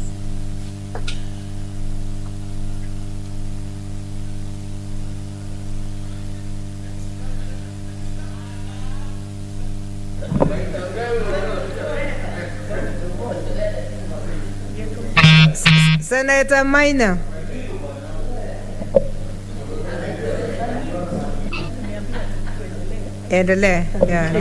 Senator. Madam Speaker, can you hear me? Yes, but we can't see your face. Okay, I'm working on the Zoom, but I can vote yes. Senator Linturi Franklin Mithika, Meru County. Senator Loitiptip Anwar, Lamu County. Senator Malala Cleophas Wahungu, Kakamega County. Senator Mogeni Eric Okongo, Nyamira County. Senator Mwangi Paul Githiomi, Nyandarua County. Senator Munyihaji Mohamed Faki, Mombasa County.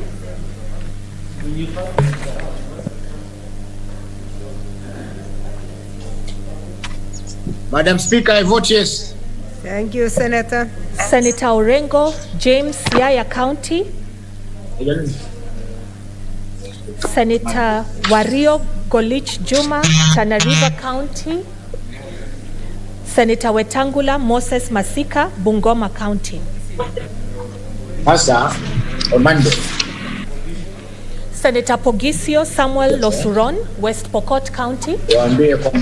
According to the... Senator Pogisio. Speaker, I vote yes. Thank you.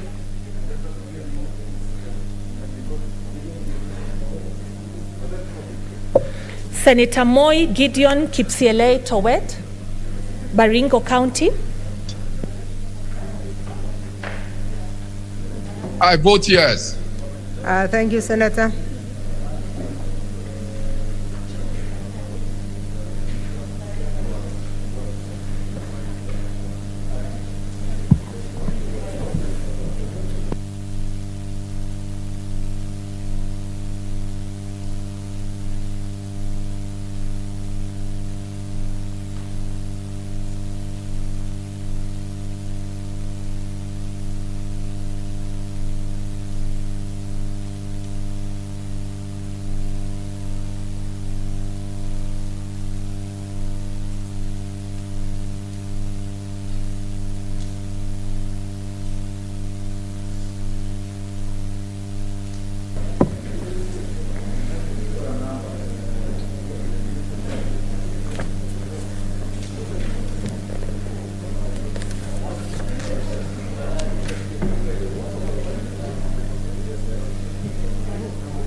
Now we shall go for the last one.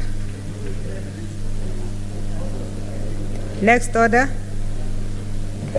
Order number 10, the Kenyan Sign Language Bill, Senate Bills number 5 of 2021, division. Honorable Senators, I now put the question that the Kenyan Sign Language Bill, Senate Bills number 5 of 2021, be read a second time.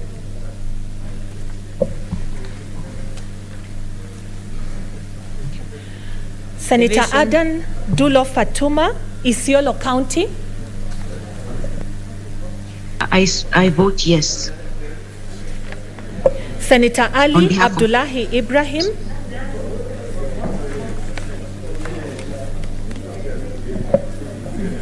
Senator Ali Abdullahi Ibrahim, Wajir County. Senator Boy Isa Juma, Kwale County. On behalf of Kwale County, I vote yes. Senator Cherarke Samson Kiprotich, Nandi County. On behalf of the people of Nandi, I vote yes also. Senator Cheriot Aaron Kipkirui, Kericho County. Senator Haji Abdul Mohamed, Garissa County. Yeah. Hey, unajua nini nguni ana Madam Speaker, I vote yes. Senator Hargura Godana, Marsabit County. Madam Speaker, I vote yes. Senator Imana Charles Ekal, Turkana County. Senator Kajwang Moses Otieno, Homa Bay County. Madam Speaker, I vote yes. Senator Kamar Margaret Jepkoech, Wasingishu County. I vote yes. Senator Kangata Irungu, Muranga County. Senator Haniri George, Vihiga County. Madam Speaker, I vote yes. Senator Kibiru Charles Rubenson, Kirinyaga County. Madam Speaker, I vote yes. Senator Kihika Susan Wakarura, Nakuru County. Madam Speaker, I vote yes. Senator Kimani Wamatangi Paul, Kiambu County.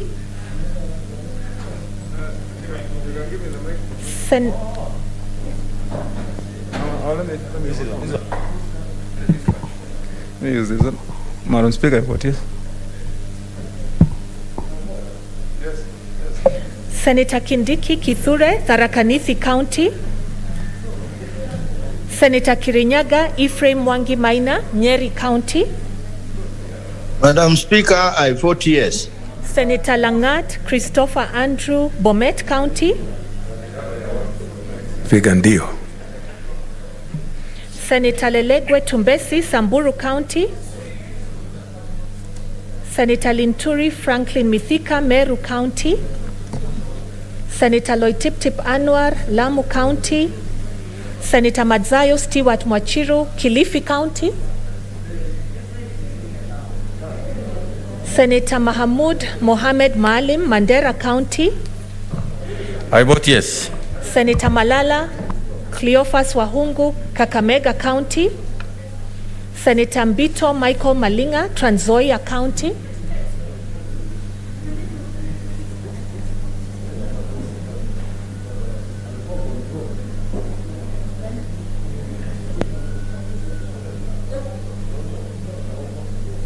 Senator Mbogo George Ochilo Ayako, Migori County. I vote yes. Senator Mogeni Eric Okongo, Nyamira County. Senator Moi Gideon Kipsielei Towet, Baringo County. I vote yes. Senator Mpaye Philip Salau, Kajiado County. On behalf of Kajiado delegation, I vote yes. Senator Murkomen Onesimus Kichumba, Elgeyo Marakwet County. I vote yes. Senator Mudhama Agnes Kavindu, Machakos County. Madam Speaker, I vote yes. Senator Mutula Kilonzo Jr., Makueni County. Madam Speaker, I vote yes. Senator Mwangi Paul Githiomi, Nyandarua County. Senator Mwaruma Jones Mwashushe, Taita Taveta County. Madam Speaker, I vote yes. Senator Mwinyi Haji Mohamed Faki, Mombasa County.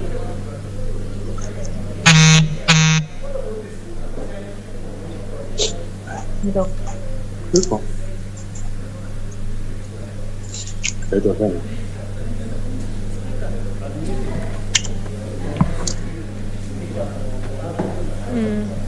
vote. Okay. We cannot see him. We cannot hear you. Senator Nderitu John Kinyua, Laikipia County. I vote yes. Senator Ndwiga Peter Njeru, Embu County. Senator Olekina Ledama, Narok County. Madam Speaker, I vote yes. Senator Ongeri Samson Kegengo, Kisii County. Vote yes. Senator Orengo James, Siaya County. Senator Outa Frederick Otieno, Kisumu County. Yes, use the dispatch. I vote yes. Senator Pogisio Samuel Losuron, West Pokot County. I vote yes.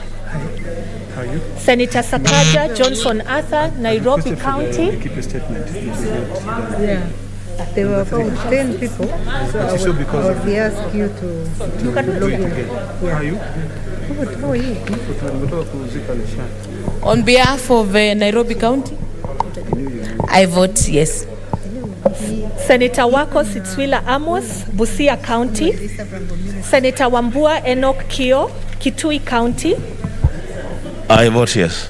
Senator Wario Golich Juma, Tana River County. Senator Wetangula Moses Masika, Bungoma County.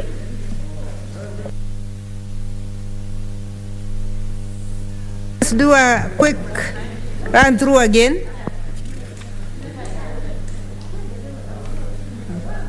Senator Kangata Irongo, Muranga County. Senator Kindiki Kithure, Tharaka Nithi County. Senator Lilegwe Tumbesi, Samburu County. Senator Linturi Franklin Mithika, Meru County. Senator Loitiptip Anwar, Lamu County. Senator Madzayo Stewart Mwachiru, Kilifi County.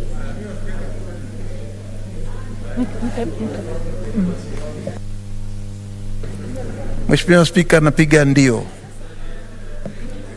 Senator Malala Cleophas Wahungu, Kakamega County. Senator Mbito Michael Malinga, Trans Nzoia County.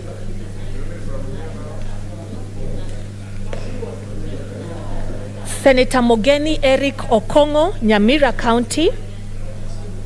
Senator Mwangi Paul Githiomi, Nyandarua County. Senator Mwinyi Haji Mohamed Faki, Mombasa County. Madam Speaker, I vote yes.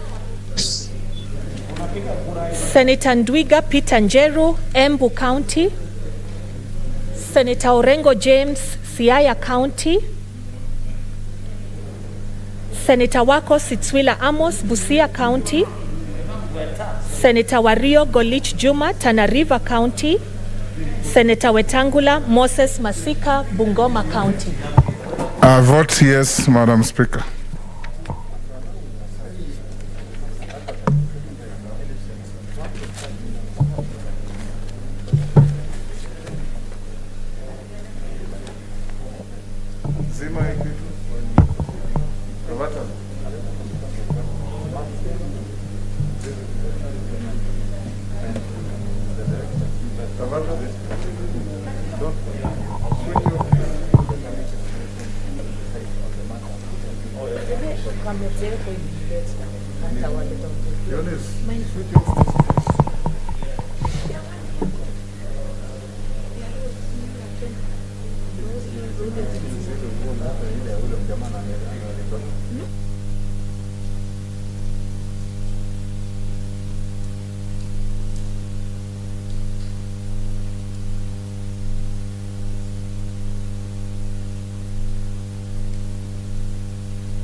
Honorable Senators, I would like to announce the results of the voting.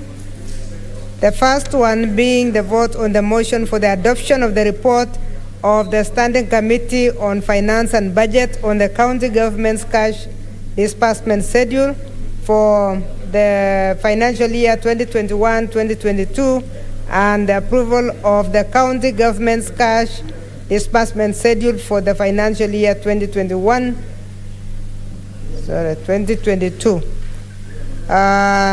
Ayes 29, nays 0. The ayes have it. The second one, Honorable Senators, is the County Government's Grants Bill, Senate Bills number 35 of 2021. Ayes 33, nays 0. The ayes have it. A bill for an act of parliament to provide for the allocation of conditional grants to county governments for the 2021-2022 financial year, the responsibilities of county governments pursuant to such allocation and for connected purposes. Okay. The second one? Go ahead with the second one.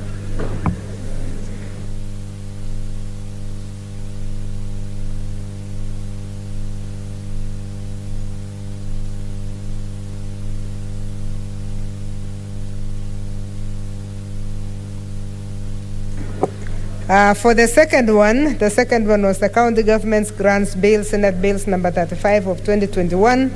The ayes 33, the nays 0. The ayes have it.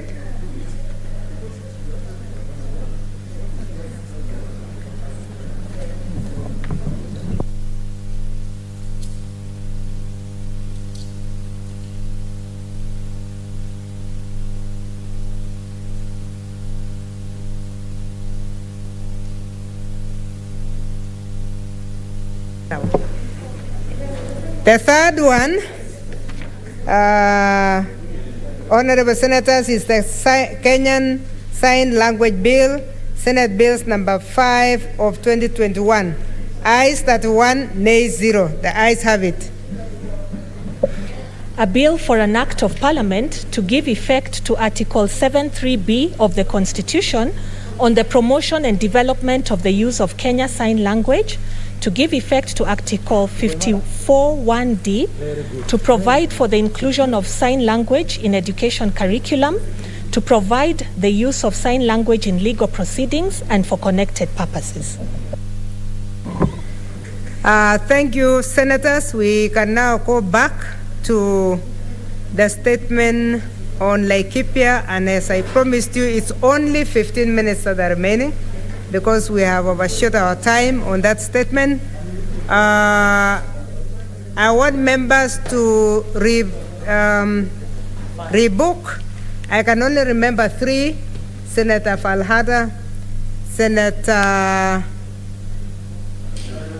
Matsayo, and Senator Langat, in that order. So we'll get those 3, and then we will use the same. May I beg you that we now go for 3 minutes?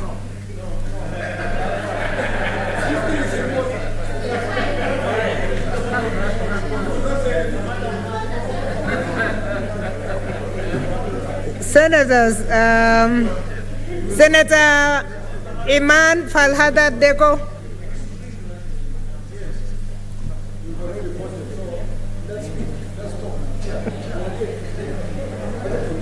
Madam Speaker, thank you for giving me this opportunity to join the rest of my colleagues to comment on the security issue in Laikipia. Madam Speaker, I want to thank Senator Kinyua for bringing this timely statement on the floor of the House. Madam Speaker, security is paramount. And I'm so shocked. The security issue in Laikipia was ongoing for 2 weeks now. And a committee on security, national security in this House let us down, let the people of Laikipia down, let the people of Kenya down, because they should be on forefront of there. They shouldn't wait for Senator Kinyua to come with a statement here for 2 weeks when this was ongoing. And people lost lives.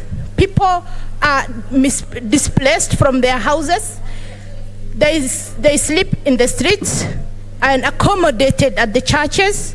And then the security committee have not seen them being on the forefront to fight for this. My message to the IG, to the CS, and to the regional commissioner, it seems they are doing a misplaced priority. It looks like they are doing other work for the work that politicians are supposed to do. They politic everything. Madam Speaker, they should leave politics to politicians. They were voted, they were taken to the office to protect the security of this country, the security of everyone. Article 29 says, Madam Speaker, that everyone has the right to security and freedom. Madam Speaker,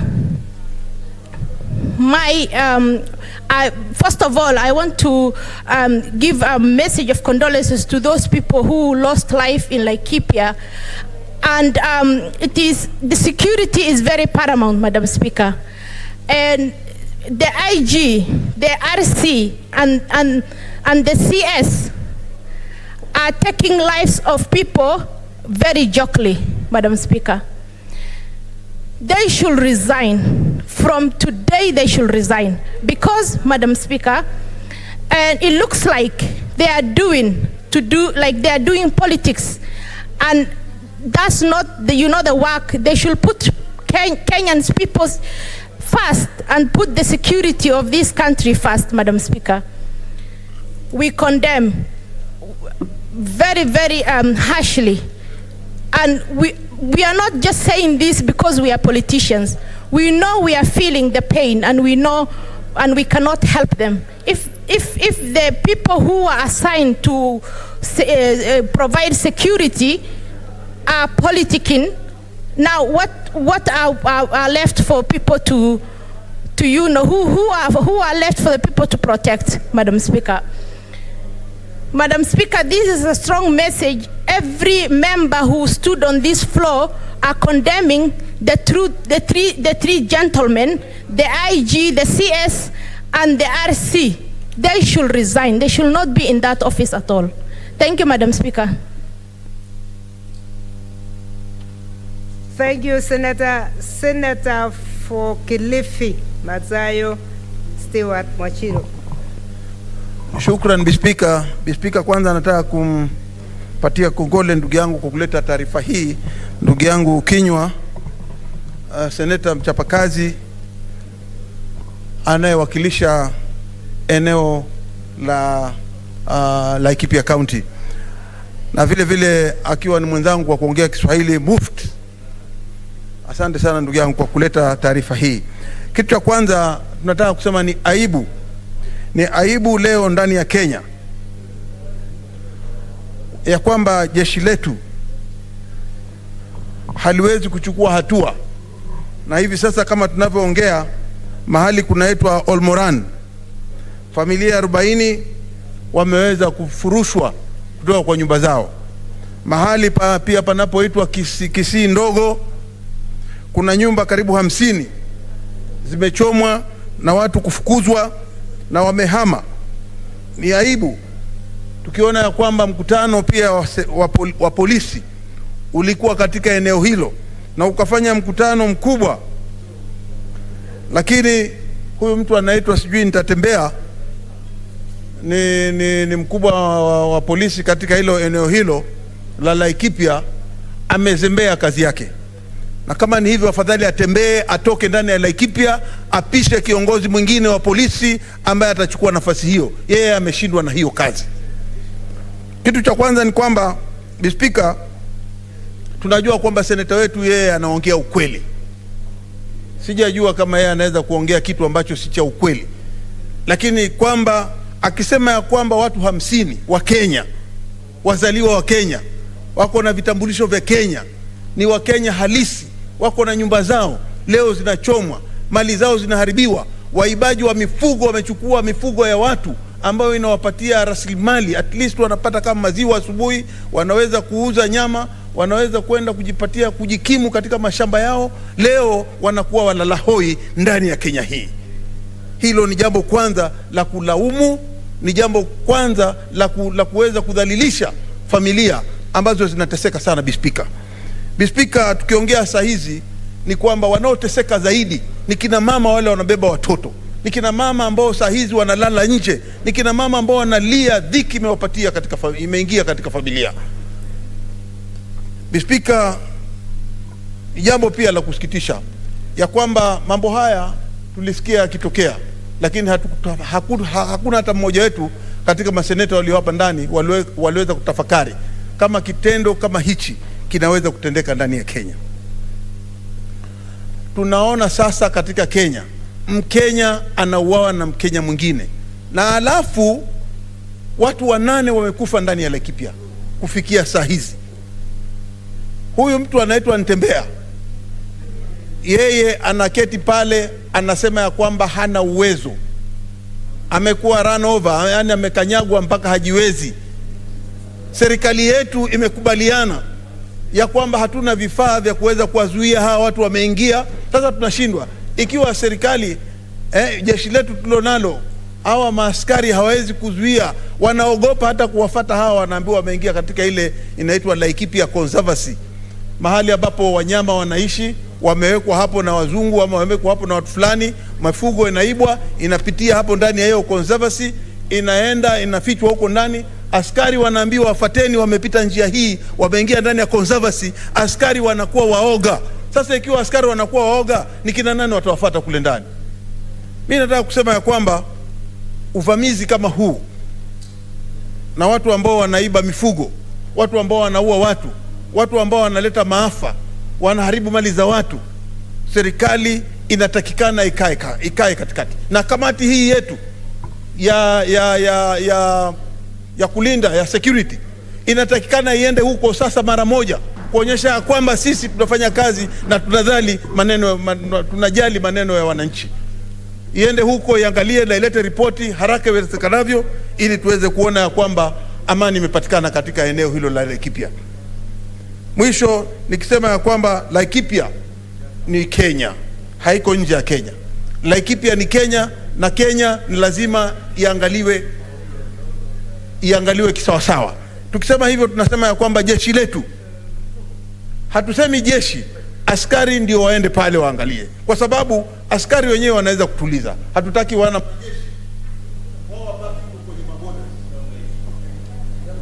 Thank you, Senator.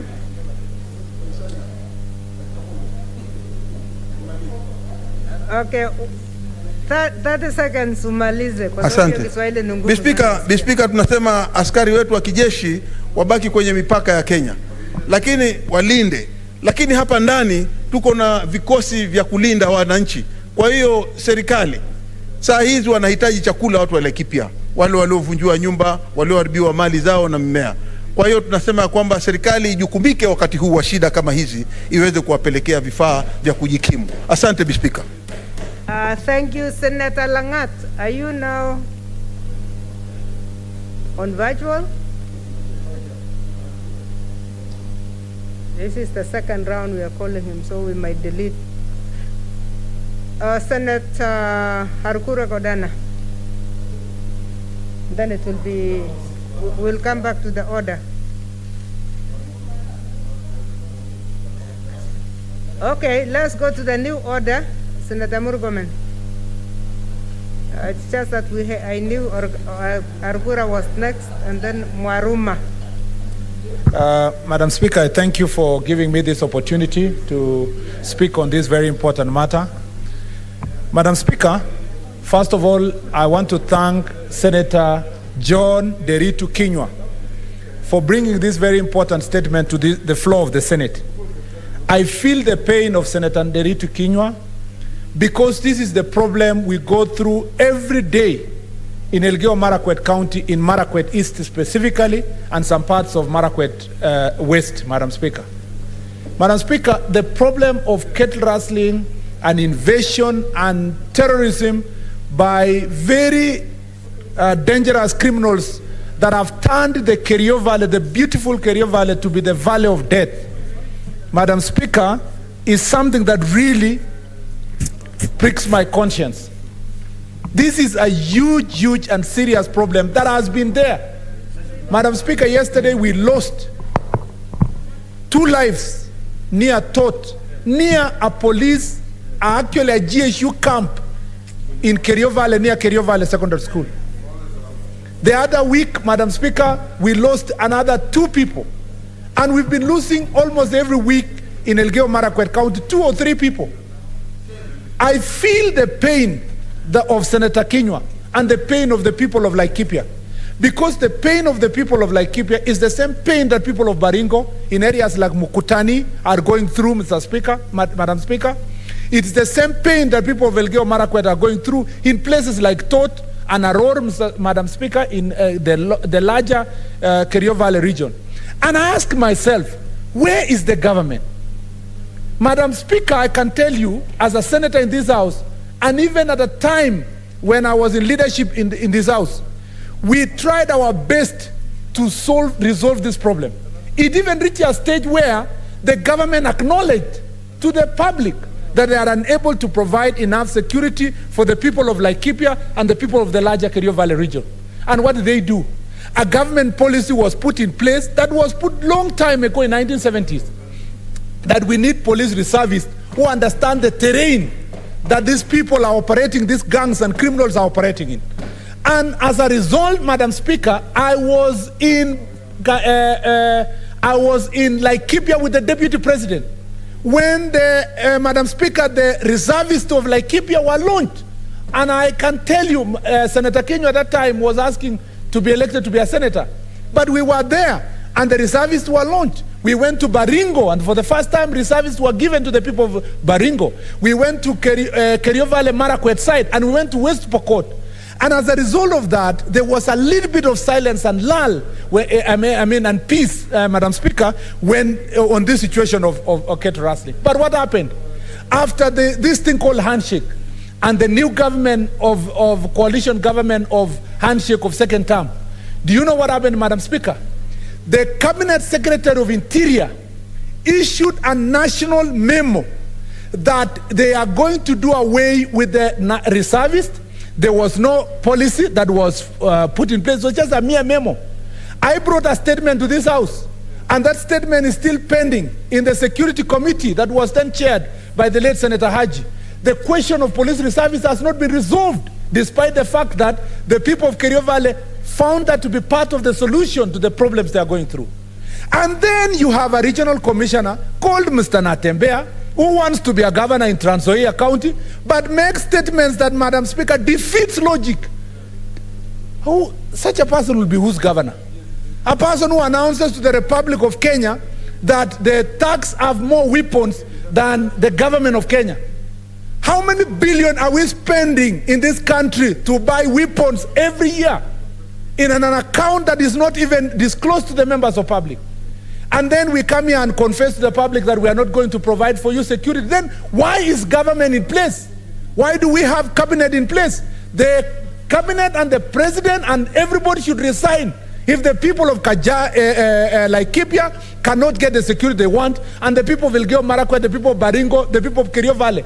If government exists because citizens have donated their power to them so that they can be able to provide security. The most single important responsibility of government is providing security. And if by confession of regional commissioner, the Inspector General of Police, the Minister of Interior, the government as a whole, Madam Speaker, they are not discussing this issue, then it's a shame. The next question I ask myself, why would you have, Madam Speaker, a cabinet discussing how to fight the deputy president, and they have not sat one day to discuss about security of its own citizens? Why can the president go for a cabinet meeting to discuss the problems of Laikipia, of Kerio Valley? Why is he busy discussing his deputy, discussing security of his deputy? And if, as the deputy president spoke today, we have been told there is an idle 15,000 acres of land in Laikipia that the deputy president is denying, and the government led by president is saying it is his, and the deputy president has said today, donate it to citizens of this republic. Why don't we donate it to these grazers to go and use that 15,000 acres of land that is now not for deputy president and is not for anybody else? Madam Speaker, I really feel the pain. You don't know how it feels. You don't know how it feels to attend funerals all the time as a senator. The number of funerals I've gone in Elgeyo Marakwet County, I feel the pain. And you reach there, and every time as a senator you are saying, oh, we shall assist the children, oh, we shall educate the children, oh, we shall look for jobs for their children. Madam Speaker, this is shame. People are dying like rats in Elgeyo Marakwet County, in Laikipia, in Baringo. We must get answers today and not another day. And Senator Kinyua, it shouldn't just be a statement. We must make sure that Cabinet Secretary Matiang'i comes before us and gives us real answers. And I want to tell you, my friend Outa, you have a privilege and honor of being a chair of a committee despite the fact that you have minority side. Can you bite? You've pretended for all 10 years as minority side saying we will have better government. As your chair now of security committee, can you bring Matiang'i here and let's see if you are going to bite? Thank you. Let's not disturb the online. Senator Maruma will address you when we finish. Proceed, yes. Senator Ongeri. Can you hear me, Madam Speaker? Yes, we can hear you. Madam Speaker. Yes, proceed, Senator Ongeri. I can speak now. Thank you. So this is a matter of security. It's a matter of the sentiments of the those who are affected. We can't hear you. Outside. Senator Ongeri, we can't hear you. Yes? We can't hear you. Let me locate myself. We can now hear you. Can you proceed? Let me be in a place where you can hear me now. Yes. Can you hear me? Can you hear me now? Yes. Yes. So I was saying, Madam Speaker, it's not an issue that we want to take lightly. It's a matter that we must try to understand and be able to deal with it more carefully to the finality so that we can be able to bring both communities together. The minute we start with a blame game, I think we have lost it all. One of the things I remember in 2007... Senator Ongeri, we can't see you. The problem. We can't see your face. Do you see me now? No, you are in a very dark place. But I'm in the light. Yes, that is better now. Yes, what I'm saying that one of the issues that we witnessed in 2007 that brought some difficulties was the level of violence that was escalated at that time, and the issue of the humanitarian crisis, which we're beginning to see now today, as a result of political differences or political issues that required to be fixed. And that was the basis upon which we had a 4 agenda by Kofi Annan to stop the violence, fix humanitarian crisis, find political settlement, and fix long-term issues. I still think these issues stand fresh today, and we need, as members of this Senate and members of the Kenyan community, to sit down and be able to discuss them more soberly. You will notice that one of the things that has taken place is the issue of the Kisi Ndogo, where we had a number of Kisis massacred. Hopefully, I hope not, as a result of one of us being the Minister for Interior. And I think some of us, let's be plain and clear. Cabinet Minister Matiang'i he can only discharge a collective responsibility of cabinet. You cannot bring it and say that he is condemned when he actually carries out the mandate of the cabinet. And I think it would be wrong to try and attack him on the floor of this house at this stage. It won't look right. What we should be looking at, how do we strengthen the communities in that region to be able to be safe? How do we strengthen the surveillance system to be able to bring order and security in that area? How do we galvanize the warring factions to sit down on the table and be able to discuss soberly and arrive at a permanent and lasting solution? How do we get the Kenyan communities feeling safe so they don't have to start running away from the place where they have settled? I think that is the issue that should be before the Senate. That should be the issue upon which we should be conversing. And I really sympathize for the loss of lives. I think the government is trying its best. I'm not supporting, I'm not on the government side, but I think they're trying their best. And one of the things that I've noted is they've been honest enough to say that some of these bandits have some superior weapons that they don't know where they've come from. And that's where we should be investigating. Where have they come from? What has happened in this region that we cannot hold the security systems into place and be able to stop this menace which is going on with abandon? And my suggestion at this stage, let us approach this matter soberly. Let us not try and play the blame game on the officers, Cabinet Secretary of Interior, or the IG, or the Regional Commissioner Natembea. Let's not go that direction. I think it will be a wrong direction. Let's look for the lasting solution and be able to examine the statement that has been brought by Senator Kinyua, so that we can understand the genesis of this problem and gather the root cause and try and be able to address the matter which is before the Senate today. And I really want to plead for soberness. One of the things that we want to look at is at the area of these boundaries. Have they been clearly demarcated? This is a constitutional matter, and I think it's both the responsibility of the cabinet and also the responsibility of the legislature to ensure that the boundaries that are there, that exist, are the boundaries that people are happy with, boundaries that people can live with, rather than at every moment they bring about the escalation of this rather unfortunate situation. We should also look at the question of land reforms. And I think this has been on the table for many years, and one of the major problems that has created this difficulty is this issue of land and the ownership of land in some of these conservancies and some of these areas. And this is an area where we can easily look at and be able to support the communities that are living around there to coexist peacefully. And of course, this language of impunity, I don't think we can live with that impunity, because it's the genesis of all these problems that we are beginning to see today. Madam Speaker. Your time is up, Senator Ongeri. Your time is up.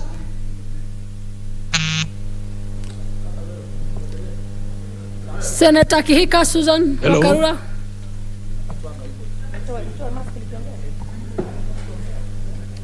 Thank you, Madam Speaker. I rise to first congratulate. Just a minute. What point of order, Senator? When the Speaker was leaving that seat, in the new order, she said that the first person was Senator Murkomen, the second was supposed to be me. How come now every other person is being given that thing?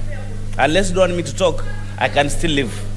I have no problem with anybody talking. I was just following what is listed here. She said the first person is. She said, but not me. So at the moment, I was following what is on the screen here. So for the time being, let us have Senator Wakarura. And Madam Speaker, you know, in the previous one, you will be next, Senator Mwaruma. Senator Wakarura, please proceed.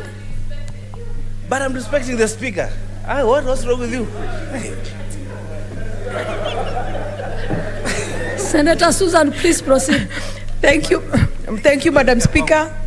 And I also rise to support this statement by Senator Kenyua of Laikipia,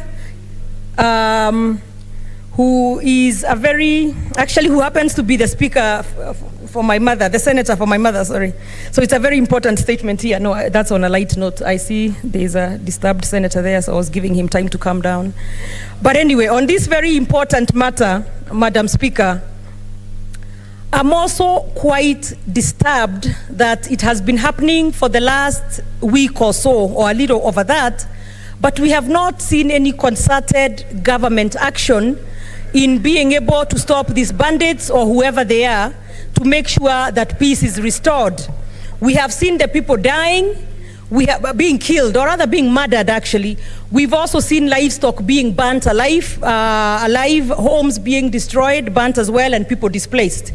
I'm also actually quite surprised to see the good senator of Kisii, Professor Ongeri, who generally is very good and has a very good grasp of matters that happen nationally, trying to castigate members for saying that Cabinet Secretary Matiang'i, as well as the IG, should resign. It's actually a shame when a member of the opposition, instead of offering some oversight, is here trying to cleanse his clansman Matiang'i. So I stand to add my voice to those who say that the Cabinet Secretary Matiang'i and the IG and Natembea and everybody actually in that line, if we were any civilized nation, those people by now would have resigned. But instead, what we have been seeing is being subjected to see the CS Matiang'i having catwalks all over the country, opening cattle dumps and whatever it is he's been opening in the last few days, and yet not addressing this very, very serious security situation. So I also add my voice to those who say that a responsible CS, if he was, by now he should have resigned, because clearly he has been unable to manage his docket and he doesn't seem to have a plan. He seems to be clueless, and that is why we continue having these issues. So Laikipia is happening now, but we have seen it in other parts of the country, such as the Kerio Valley and other places. So we are also saying that I'm also saying that if the police are unable to restore order, it is so serious that then the army should be deployed to go do that. We can't just say that the army should be guarding the borders when we clearly seem to not be able to have the police restore order in that place. We've also seen the cabinet secretary catwalk to the parliament, where he has actually invited himself, that is the National Assembly. So I'm also going to be asking my neighbor, and I call him neighbor because he knows what I mean, Senator Outa. Senator Outa, we shall be watching you. When the cabinet secretary is invited, or I'm assuming you will be inviting him quickly, actually, he should not come there to be sanitized. He should not come there for members to be falling over each other trying to praise him. That is why he has a big head, both figuratively and actually, because he's praised when he should actually be being held accountable. So we expect that the Security Committee will do the right thing, will hold that ministry accountable, will make sure that what needs to be done is done, and we do not see a praise and worship choir. And if that is the case, members, we should impeach these chairmen and vice chairs and their members from those committees. So we expect you. But I know, Senator Outa, you are up to the task. So, Madam Speaker, I do support this statement that is very timely by Senator Kenyua, and we do expect and hope that we shall see them brought to order, and we shall see order restored in Laikipia, and we shall see that Kenyans who are Laikipians are also Kenyans. And actually, as I sit down, as I see my time is running, I was also shocked to see the Regional Commissioner Natembea talking about the bandits having more heavy power weapons than the government. That is actually very, very shameful. And in fact, if that is the case, then we have a bigger problem than most of us probably are anticipating or seeing. And sometimes I also wonder, is this a bigger picture than what really is? We have had people talking about moving elections to a later date, but to do that under the Constitution, you would have to have war in the country. So we need to make sure that these crazy people here are not acting up and setting up the country so that then they are able to achieve what they were not able to achieve through the courts. And Senator Kenyua, I support And if possible, we need to see the security committee take its rightful place and do. Senator Maruma Janice Mashushe.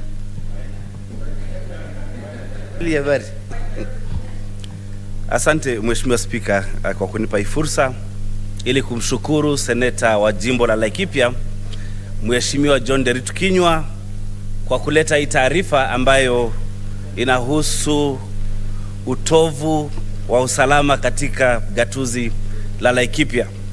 Kwanza nitoe rambirambi zangu mwenyewe binafsi na za watu wa Taita Taveta kwa familia na watu wa Laikipia kwa kupoteza wapendwa wao kwa sababu ya hili swala la utovu wa usalama.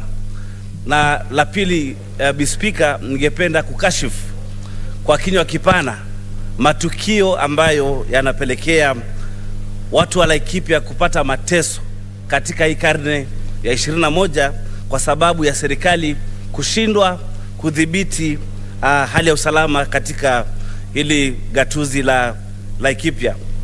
Mheshimiwa Spika, ni kitu ya kuudhi, ni kitu ya kukashifu kwa kinywa kipana matamshi ya mshirikishi wa jimbo la Bonde la Ufa Bwana Natembea kusema ya kwamba zile silaha za polisi wa Kenya kwamba ziko na hadhi ya chini kushinda za wale wahalifu. Ningependa kumwambia Bwana Natembea na serikali kwa ujumla ya kwamba kama hawana silaha za hadhi ya juu, swali si kulilia vyombo vya habari, swala ambalo natakana kufanya na serikali yetu ya Kenya ni kutafuta na kupeana hizo zana ambazo ni za hadhi ya juu kwa jeshi la polisi la Kenya ili kudhibiti usalama katika jimbo la Laikipia. La pili, Mheshimiwa Speaker, Bwana Natembea amesema ya kwamba hatuwezi kuwa na polisi katika kila pembe za Laikipia ama kila pembe ya Kenya. Ningependa nimpatie wasaa ama nimpatie advice, mawaidha ya kwamba ni kweli hatuwezi kuwa na polisi kila mahali, lakini tuna ujasusi na mkuu wa ujasusi Kenya anafanya kazi yake. Je, tunafanyia kazi gani hiyo ujasusi ama intelligence? Kwa hivyo ningependa kusema vile wengine washatangulia kusema ya kwamba kamati ya usalama ya Senate iite waziri wa usalama, iite Bwana Natembea, iite mkuu wa ujasusi waje huku waelezee kama watafanya namna gani, kwa sababu maisha ya watu wa Laikipia yako hatarini na hatutaki kupoteza hata mtu mmoja zaidi katika jimbo la Laikipia.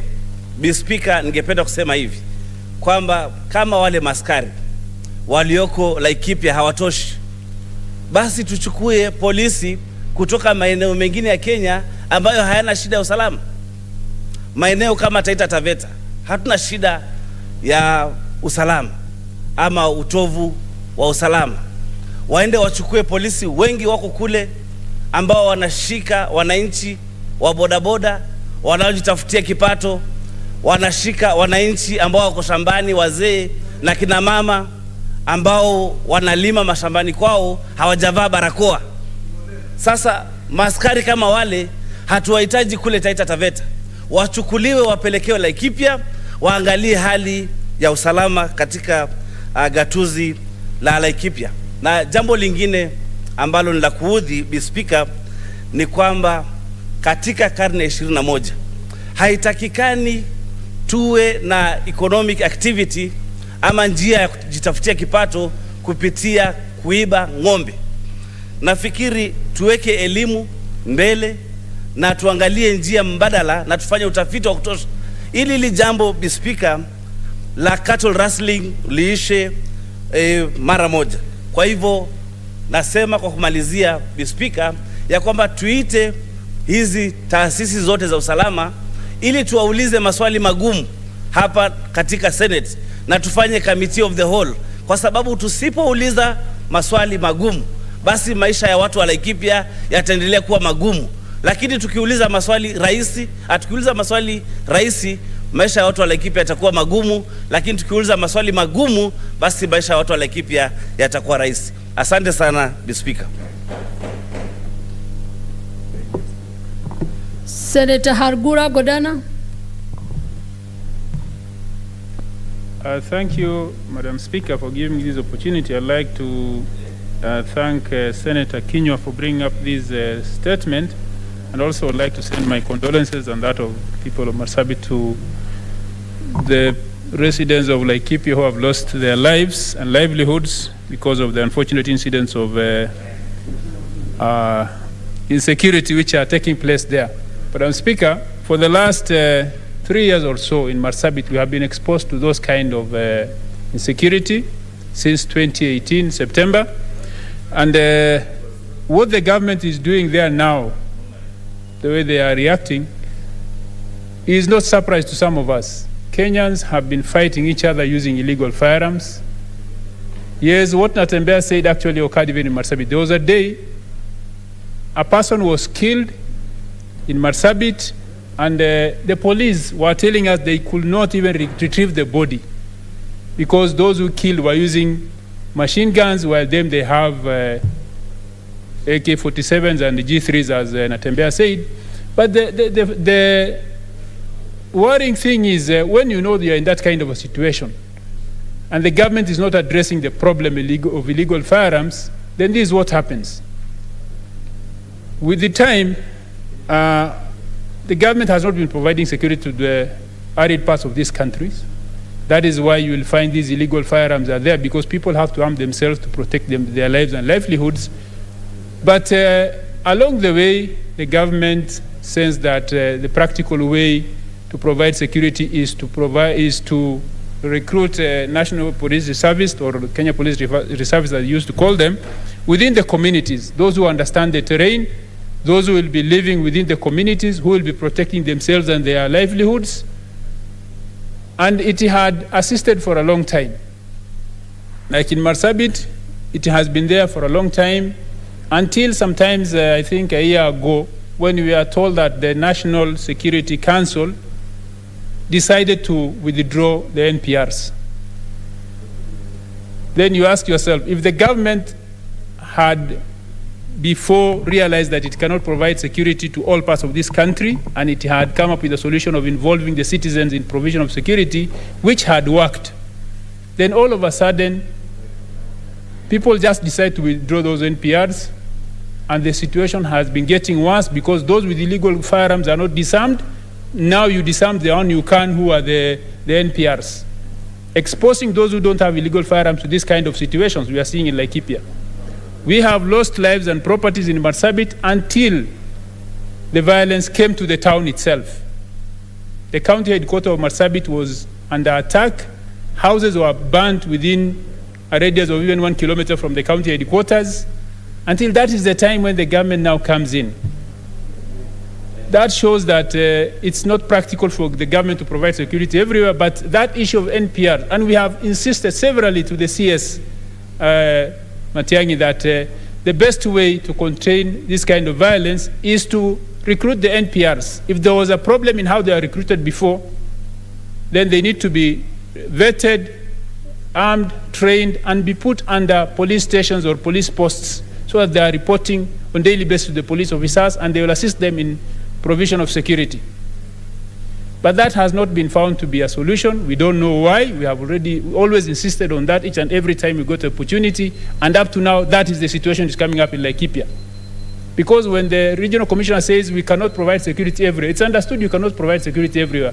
But there is a way of making sure there is security everywhere by arming and training the locals under the NPR system so that they can protect themselves.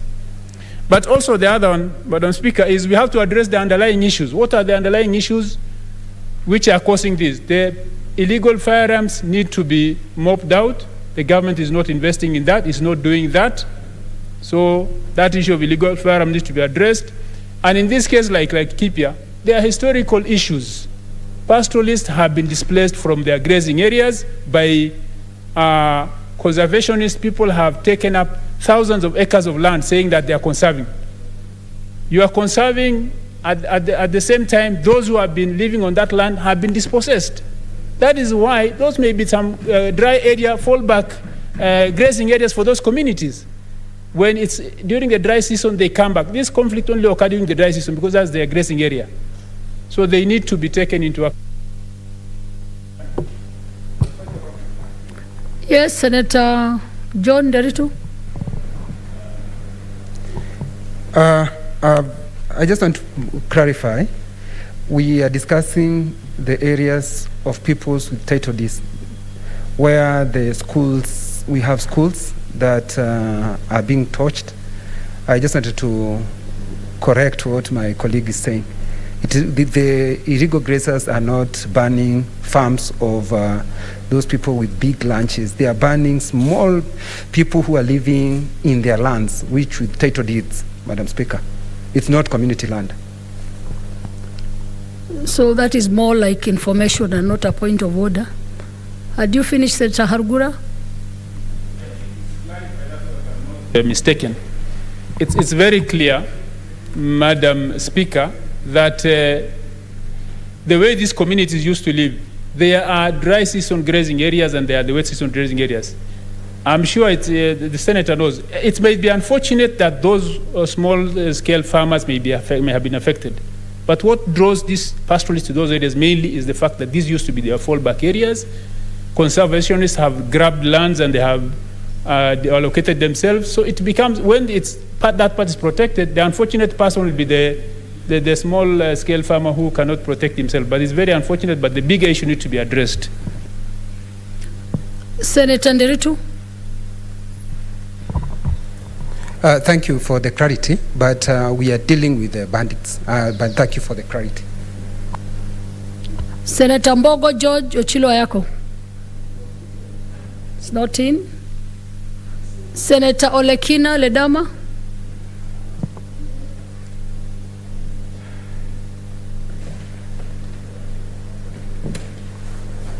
Madam Speaker, let me begin by thanking you for allowing me to make my contribution to this statement, which I fully support, that has been raised by my colleague, the Senator of Laikipia. Madam Speaker, from the onset, I want to say that historical land injustices is the cause of all these problems that we're experiencing in Laikipia. Laikipia County is a bedrock of the historical injustices. Madam Speaker, when you traverse that county of Laikipia, you wonder what the framers of the Constitution had in mind when they came up with Article 67, 2E, setting up the Land Commission to be able, and giving it the power to be able to investigate. In fact, I will read Article 67, 2E of the Constitution state clearly as follows: the Land Commission has the power to initiate investigation on its own initiative or on a complaint into a present or historical land injustice and recommend appropriate redress. This House of Parliament, both the Senate and the National Assembly, passed the National Land Commissions Act. And in fact, in 2016, they amended it. They amended the Act of 2012. And in Section 15, which is the act that was amended, it states as follows: the Commission shall, within 2 years of appointment, recommend to Parliament appropriate legislation to provide for investigation and adjudication of claims arising out of historical land injustices for the purpose of Article 67, 2E of the Constitution. Further, Madam Speaker, the Act was amended to set a deadline of 21st of September 2021 on where everyone in Kenya who feel aggrieved can be able to file their complaint to the Land Commission. I'm aware, Madam Speaker, that the Maasai Nation have been drafting and will be presenting before the deadline on these challenges. On that note, Madam Speaker, I want to reiterate that what the government is doing currently is not the right thing to do. Violence, Madam Speaker, begets violence. Arresting leaders like the former Member of Parliament, Matthew Lembergel, and the current Member of Parliament from, what's his name? Tiati, the Honorable Kamket, is not the solution. The solution should be found by the government sitting with these leaders and talking to them. Because, Madam Speaker, you and I know that the problem we are facing in Laikipia is as a result of climate change. There is a huge drought. And this is a matter that happens every year. Madam Speaker, last year I brought a statement in this house because of the Maasais who were killed in Laikipia by the GSU. I hear my colleagues talking about the military being brought in to help the police. How do you bring a military to deal with a matter that can be resolved by the police? Madam Speaker, I think we are really mixing things here. I think the key most important is to find out the best solution to this. The solution to this is not by pointing a gun. The solution to this is not by having the security ministry talking about how they have inadequate... Order, Senator Nderitu. Madam Speaker, the Senator, Honorable Senator Olekina, is telling us when people are being shot, schools are being torched, people have been displaced from their areas where they live. Madam Speaker, tomorrow we are going to bury somebody, and he's telling us readers should sit and discuss. What are we discussing, Madam Speaker? We should allow the government to do what they do best, Madam Speaker, because I'm not getting what the message is trying to drive home, Madam Speaker. We are suffering, people of Laikipia, while Olekina is coming here to lecture people, telling us about climate change. If the climate changes, you ban somebody's school. If the climate change, Madam Speaker, you kill someone, Madam Speaker. If the climate changes, Madam Speaker, you go ahead and displace people. I cannot understand that. All of a sudden, he's telling us we should not arrest readers because they are leaders. We are talking about bandits, Madam Speaker. We are not talking about people who come to Laikipia and they say they want to be given places to graze. There are people who are innocent Kenyans who will look for pastures for their livestock. They even proceed to Mount Kenya, and they are allowed to proceed to Mount Kenya. But we cannot allow bandits, Madam Speaker, to come and kill people of Laikipia. Then you tell the government to sit down and discuss with those criminals. It cannot happen. Where on earth can you discuss with criminals?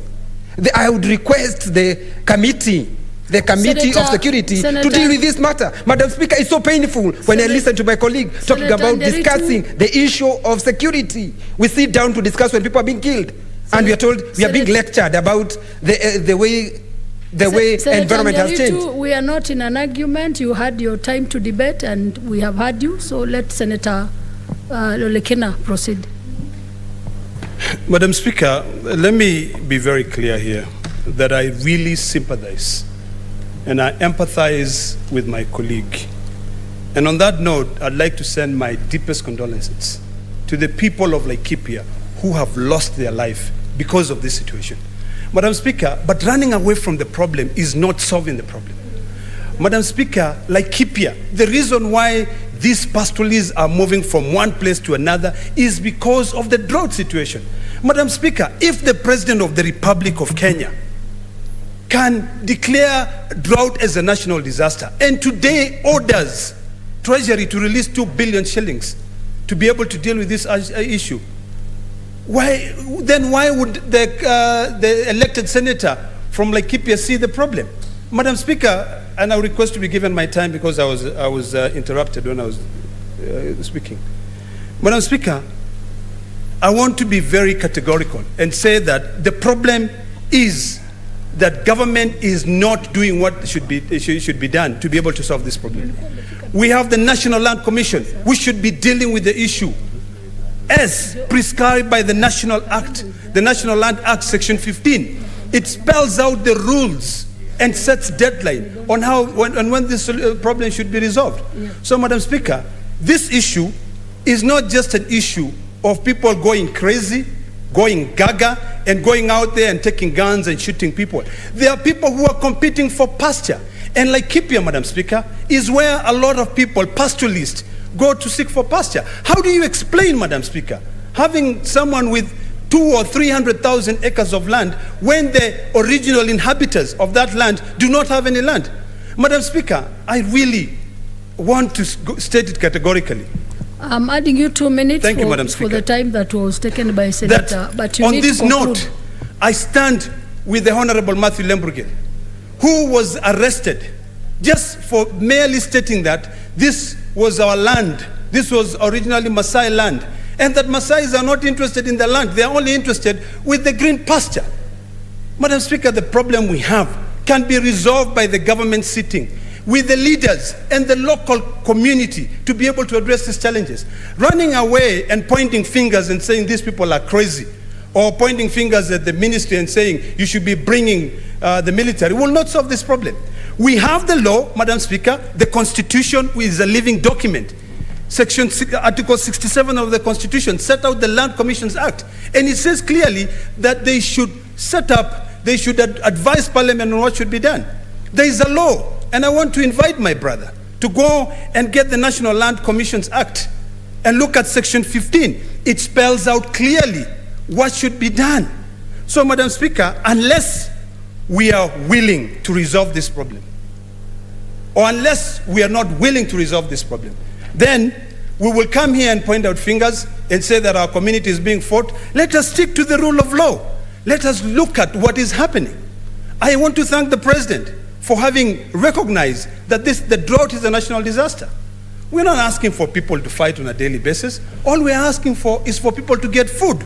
Madam Speaker, I want to call upon the Ministry of Interior to sit down with these leaders, saying that this land is Maasai land. It should not be an offense that you are taken to court.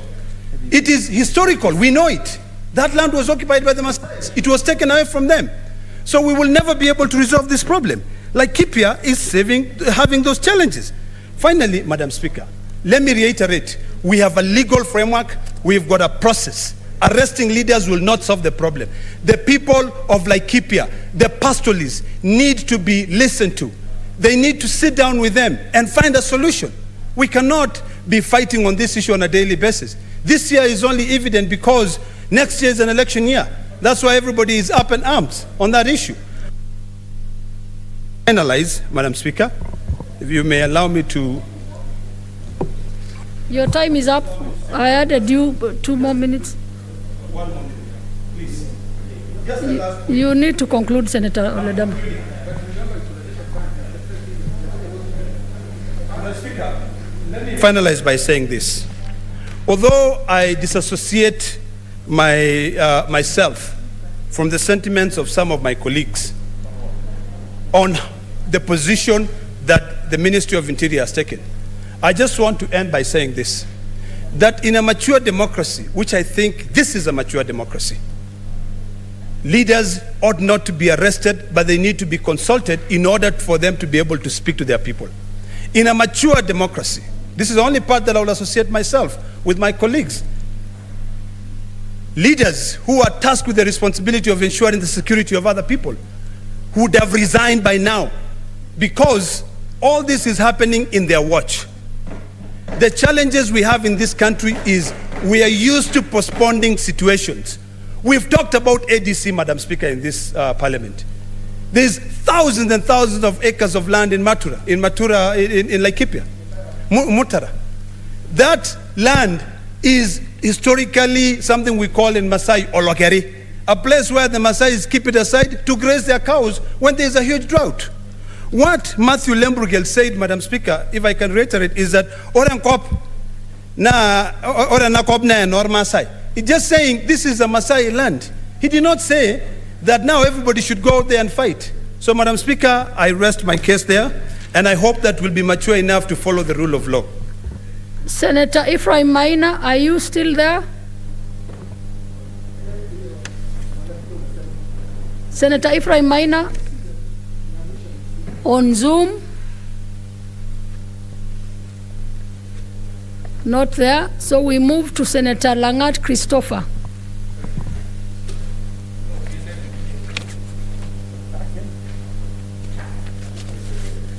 Give me the mic. Okay, thank you. Thank you, Madam Speaker, for also giving me this opportunity to add my voice on this. First, may I condole with the families who have lost their relatives in Laikipia. It is so painful that most of them are just ordinary people who are not armed, but they were just attacked and they were killed. And I want to say that, Madam Speaker, it is so important to understand that banditry in this country is becoming alarming. And I want to say that it is very unfortunate that the government is always on the reactive part of fighting. They just sit comfortably until the time when these particular attacks start taking place. We would like to ask the government very clearly that banditry in Laikipia is not taking place for the first time. It has been there in Samburu, it has been there in Turkana, West Pokot, and those particular places for so many years. It should have been high time for the government to have taken proactive measures to make sure that these particular heinous activities are taken in control early enough before the property and the lives of people are destroyed. It is very sad, Madam Speaker, that at times I want to say that the Ministry of Interior has been misplacing their priorities. Last week, 2 weeks ago, when we were in the funeral of our late brother, Senator Prengei, we were surprised at the middle of the funeral service to see several lorries of General Service Unit being deployed to a funeral when it is taking a long time for the same force to be deployed to protect Kenyans in Laikipia. So I want to ask one question. Since this particular heinous activity has been taking place for so many years, I want to ask, has this government taken an initiative to find out the proper reasons, including those ones that Senator from Narok was actually mentioning? It is somehow very clear that the government is only reacting on situation without having taken time to research and find out what are the causes of these particular issues. The government is just seated waiting for this particular problem to take place so that after 3 days or 4 days, they simply deploy this particular security personnel to those places. It is quite unfortunate. My friend Cherargei was there during the funeral of Prengei. While we were still just getting the summons from the preacher, we were shocked. About 4 lorries of the General Service were deployed to a funeral when they are unable to deploy the same to save our lives in Laikipia. So I want to say it is quite sad, and I want to say that the activities of our regional commissioner in Rift Valley, Mr. Natembea, he has been always very busy deploying security personnel to funerals, to some functions, to weddings, yet he is now unable even to counter effect whatever is happening in that particular place. He has been going to the villages telling the Kipsigis people to do family planning because they are giving birth to so many children, yet we've never gone to his place to beg for food. He should understand that. Here comes serious issues he is not ready to face. He has been reduced to part of the media. He is now announcing what is happening, how many lives we are losing, instead of acting. It's quite unfortunate for such a particular person. So I want to say that this particular banditry, Madam Speaker, has caused a lot of challenges in these particular places. During this particular time of COVID, students are not going to school. Imagine, lives are being lost, economic activities declining, the cattle belonging to these particular people are being taken by the cattle rustlers, enmity is building up as we approach to election. So I would like to call upon the committee who will take in charge of this matter to call a committee of the whole so that we ask the Minister of Interior to tell us exactly what he has put in place as a proactive measure to prevent the same in the future. Otherwise, sitting here in Nairobi and watching people die.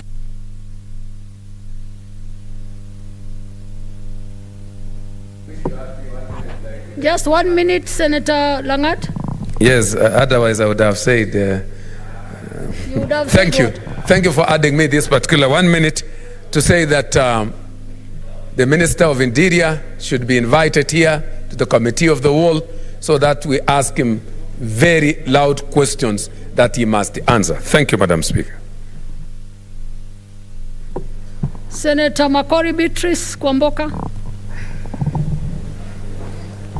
Asante sana Bispika kwa kunipa fursa hii kuchangia tangazo hili ambalo limeletwa na seneta wa Laikipia.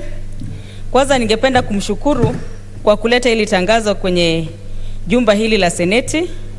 Kwa ukweli ni uchungu sana tunavyoona yale maneno ambayo yanaendelea kule Laikipia. Hayo makabiliano, watu wanakufa, watoto wanakufa pia kule. Nafikiri sio tangazo, ni mswada. Mswada hata taarifa.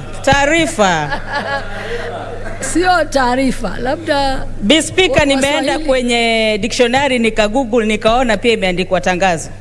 Haya, tuendelee. Kamusi. Kabla ya kuzungumza hii lugha ya Kiswahili, lazima tuende kwa madaftari tukaangalie vile lugha inavyotamkwa. Bispika, ni uchungu sana kuona yale yanayoendelea kule Laikipia. Wakati ambapo tuko na janga la COVID, watu wanaumia kwa sababu ya COVID. Wakati huu kwenye hiyo vita unaona shule zimefungwa. Sijui watoto wetu wataenda wapi. Kuna wale watoto ambao wanafaa kukalia mitihani ya kidato cha 4, darasa la 8, hata yao madarasa mengine. Ni uchungu sana tunavyoona wamama wanavyolia. Katika runinga zetu za televisheni, ukifungua televisheni wakati wa habari za mchana, usiku, kila mara ni kilio kila wakati. Ningeliomba serikali hii ya Kenya ya Jubilee iweze kuharakisha, iweze kusaidia watu hawa ambao wanaumia kule Laikipia. Maafisa wa polisi ambao wanatakikana wao wanasuluhisha jambo hili, waende kwa haraka sana, wajue ni nini kinachoendelea. Kwa sababu hata wakati huu tunaposema kuwa pengine ni CS fulani ama nani, sio wakati wa kurushiana mikono ama kupeana lawama. Ni wakati sisi wote tukae kwenye meza, askari wote ambao penye wapo waweze kufika pale, waweze kuokoa maisha ya binadamu ambao iko kule. Na kama kuna ukosefu wa askari, upungufu wa askari ambao wasiotosha, ni vyema tuelezwe na hii hali iweze kuangaliliwa haraka ipasavyo, kwa sababu mwaka ujao ni mwaka wa siasa na ni mwaka wa uchaguzi, na tunavyoona mambo yanavyoendelea hivi sasa hivi si maneno mazuri. Kwa hivyo ningeliomba kamati ile ambayo ya uchunguzi ambayo mimi ninakalia, chairman wangu yuko hapa, ataweza kutueleza vile tutakabiliana hivi huko, na ni kwa haraka sana tuweze kufika pale, tuweze kuangalia mambo yanavyoendelea ili watu wetu wasaidike. Asante sana Bispika. Senator Mudhama Agnes. Thank you, Madam Speaker, for this opportunity to contribute. I was wondering when I would be called because I was on since morning, since early afternoon, sorry. I want to congratulate the Senator for Laikipia for this very important statement.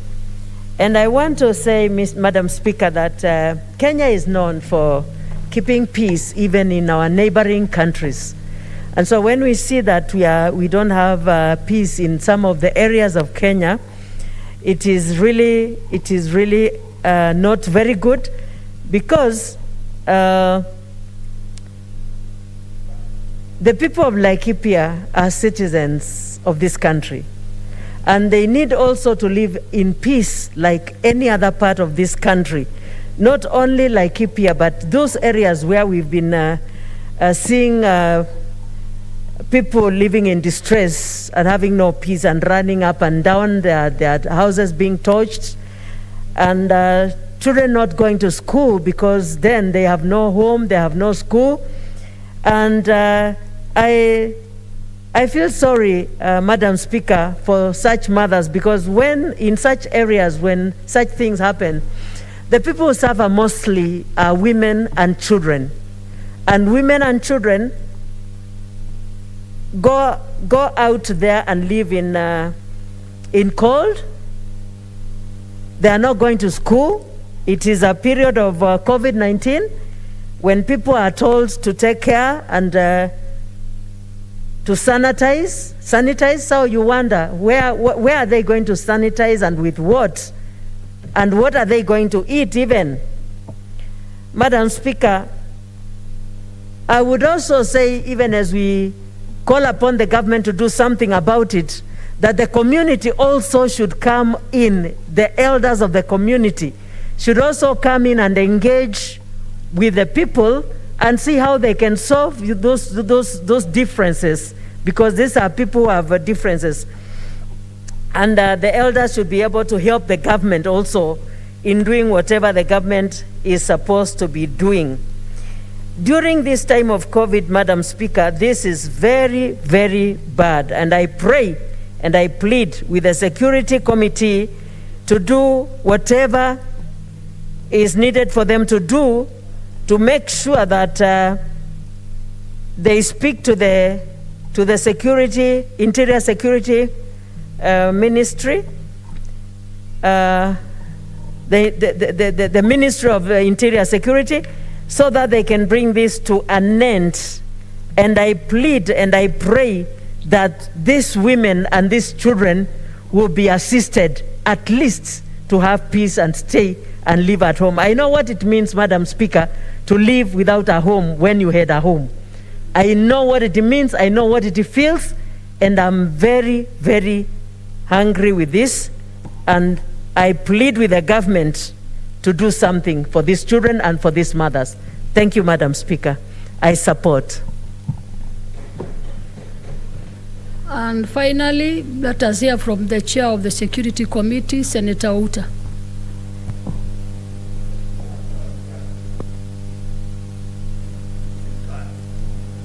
Thank you, Madam Speaker. Madam Speaker, let me take this opportunity to thank the Senator of Laikipia for this statement before this honorable House.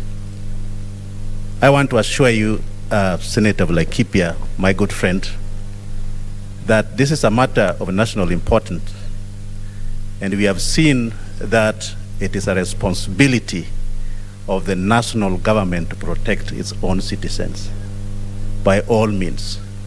And if you read on chapter 14 or the article 238 on our constitution, it provides that it is the national security that provides protection of its own citizens, that is Kenyans, their property, their freedom, their integrity.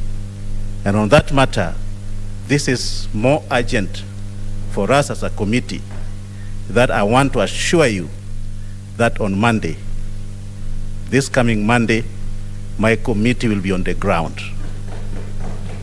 And if the Cabinet Secretary is hearing me this afternoon, we need to organize with the Commissioner in that area that this committee of the Senate, the National Security Committee, will be in Laikipia to be able to come and meet with the people of Laikipia in order to find the deep causes of the conflict in Laikipia County.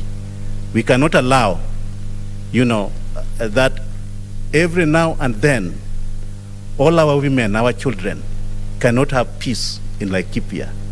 Laikipia is part of this country. Laikipia is not in any other war-torn like Afghanistan. And therefore, the Cabinet Minister, I think, is hearing us from the House of the Senate that this is a matter of the national importance, and people have spoken, and the House have spoken, and we have to do something about it. It's going to be a matter of collective responsibility. We do not want to blame anyone. But after we have gone down on Monday, we will collect the facts. And those facts is what we're going to use to invite the cabinet secretary to appear before this committee together with other organs so that we can come to a conclusion where the people of Laikipia will be free from any interference, no matter whether it is from internal or external.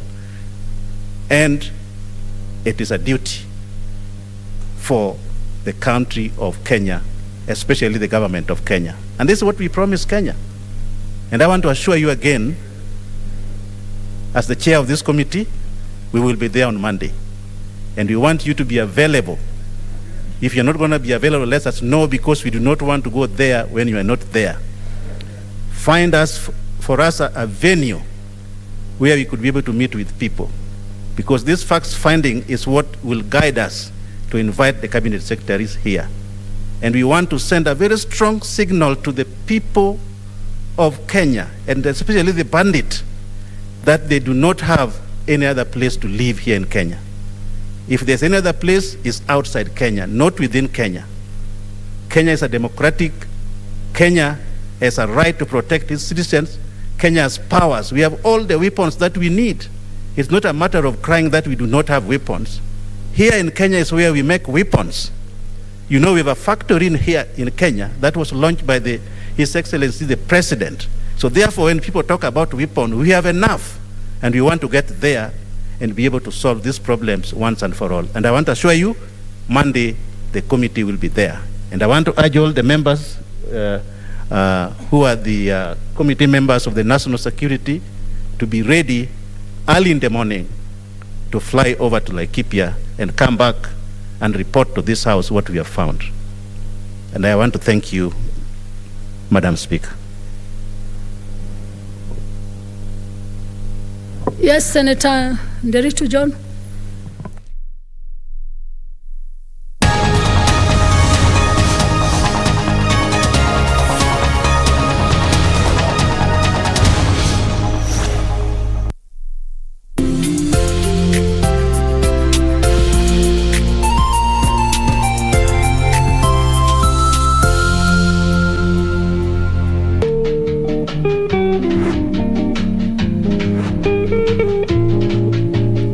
Mtu mkubwa hivi una simu. Mimi kuongea tu alafu ukirudisha utapata missed call. Namna gani? Nikienda hivi wakatoa findikwi. Findikwi ni nini? Si ile ya tua. Uchawahi kutoangwa ile long ulikuwa umevaa inakuwa skirt. Sasa hii chielele yote unaleta hapa ni ya kasikani. Mtu kama wewe sipatikana kileleshwa. Sina swali lingine. Huyo hawezi kuwa ya mbogi ya kiele. Ni nyonga. Nani amekwambia unanyongwa? Nawe ukijaribu kuolewa nitaamuka.